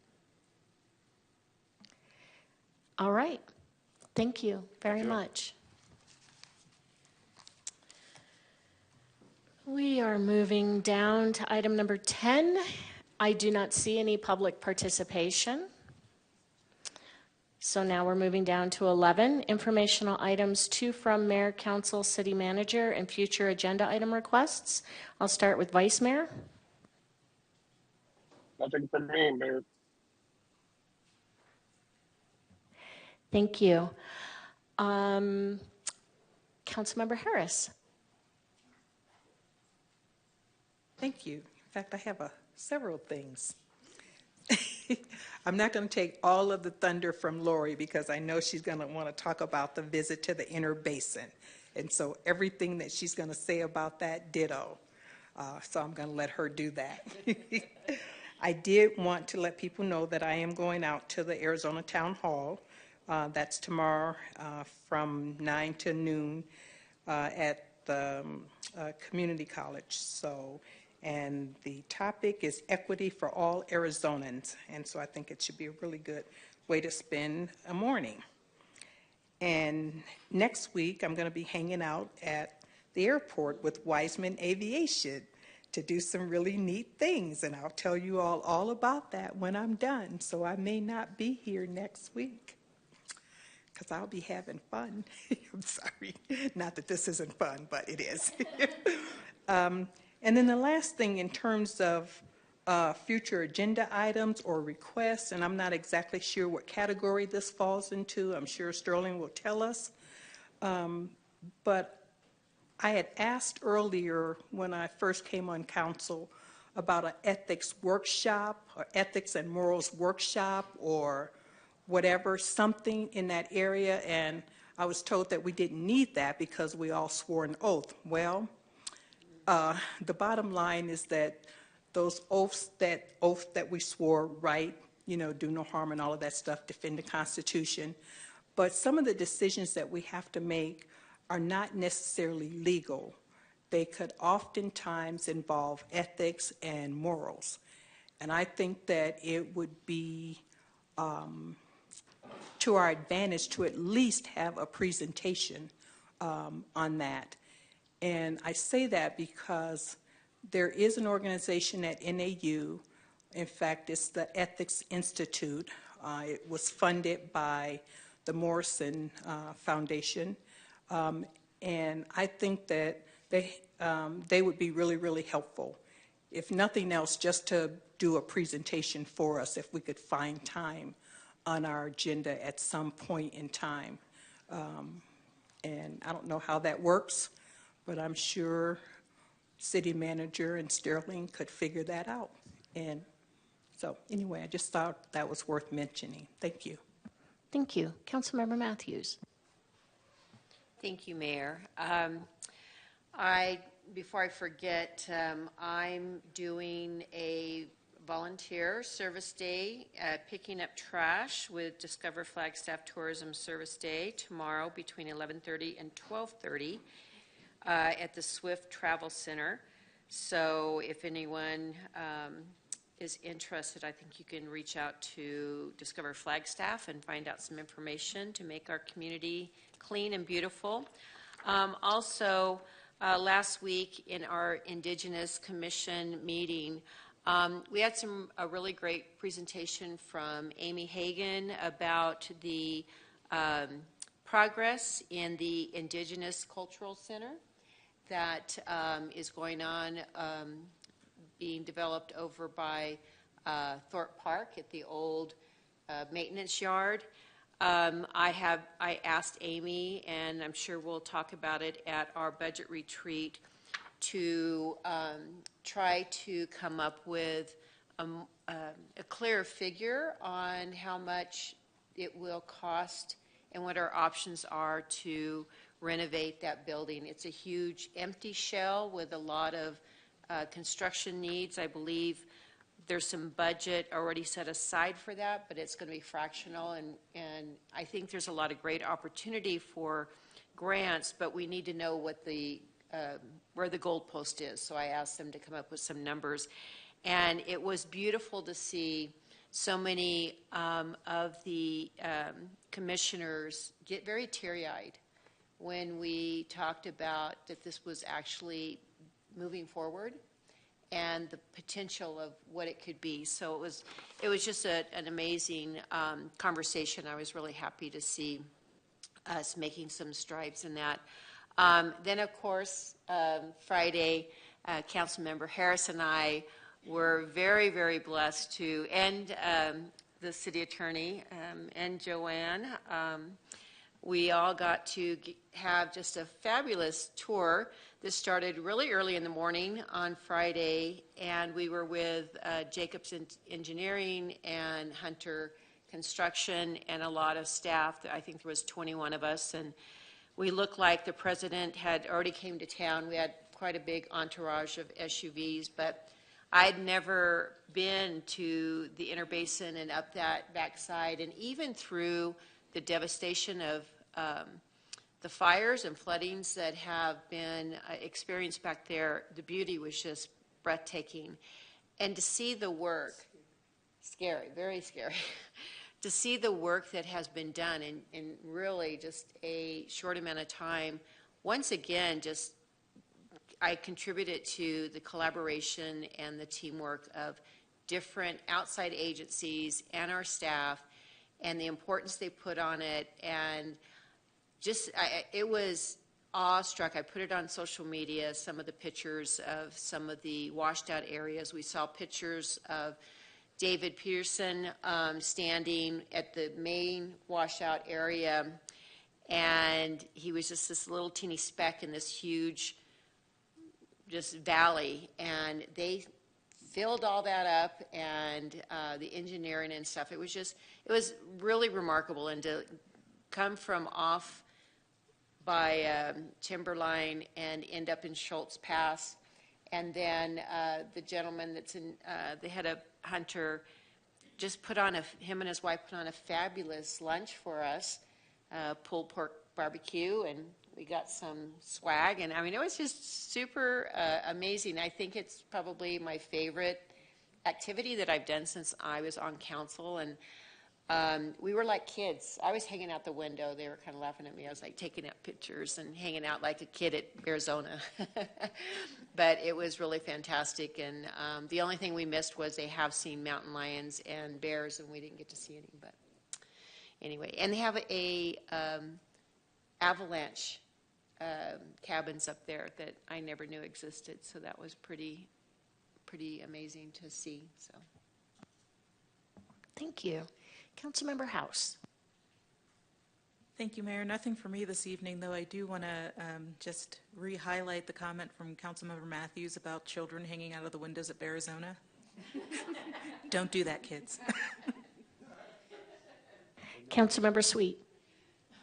Thank you for that advice. Let's see. I was honored to attend the International Downtown Association Conference in Chicago. And I know all of you know this, but I do happen to love our downtown here in Flagstaff. I fell in love with it in 1993 when I moved here, and I've had a business downtown for 23 years. And I came back just super reinvigorated with how much I do love and want to see our downtown thrive. We talked about how to create housing downtown and what that can do to revive things, and bringing in amenities that will benefit the downtown residents, and really working on creating a live, work, play experience for our community. It was a fantastic conference. Thank you. Councilmember McCarthy. Well, thank you, Mayor. I too love our downtown. Always have since I've lived here. I attended the Indigenous Peoples Day event yesterday, and the mayor was there, so I'll let you elaborate on it. I had to leave early, but I did enjoy what I did here. Last week, we had the Metro Plan Executive Board meeting, which I went to, of course. And today is my son's birthday. So happy birthday, Jamie. Does Jimmy watch our council meetings? I doubt if he's ever watched one. I too will be at the Arizona Town Hall tomorrow from 9 to noon, and it's also available for you to watch online and participate in online, and you can probably still register, I'm thinking. You just go to Arizona Town Hall to their website, and you could find a way to do that. Indigenous Peoples Day, I just want to give props to Rose Tohe and to the entire Indigenous Commission for putting on such a wonderful event, including lunch. Councilmember Matthews and I were able to partake of lunch. And the International Downtown Association Conference, I was there as well, and I agree. It opened my eyes to so much more that we could do in our downtown, and just got me really energized to start talking about those things. And I believe that the downtown vision is going to be presented to a joint meeting. So next Monday, we're having a joint meeting, City Council, Board of Supervisors, and we're going to get a presentation on the downtown vision. No. It's on Tuesday, so it's not at the joint meeting. We're going to get it at the council meeting. Correct. On the joint meeting with the county, I believe we'll be talking about the regional plan. Great. Thank you. So that's 10/17, next Tuesday. Today is World Mental Health Day. And just a reminder to all of us that there is one number, much like we have the 911 system for mental health crisis. It is 988. City Manager, do you have anything? Real fast, and thank you, Mayor, and thank you, Council. Again, a reminder that we have a retreat with you, the Council, this week on Thursday. That's the 12th. It's at the Aquaplex. It's all day. It will be facilitated. So soft start at 8 o'clock. We'll be rolling by 8:30. And it should go all day. I do want to make mention, because I heard reference earlier to a budget retreat. This is not a budget retreat per se, even though we'll be talking about priority-based budgeting in the morning. But there will be other things that we're talking about. That said, Councilmember Matthews took good notes on your query about the cost of the Indigenous Community Cultural Center, ICCC. We will be trying to put those costs together as we get into the budget season, so that'll be helpful information. Please note, I will be traveling in and out of the office the first 2 weeks of November. The city will be in good hands with our deputy and senior deputy city manager. So I'll remind you again of that as we approach that time. Thank you. All right. Thank you, everyone, for a great meeting, and we are adjourned.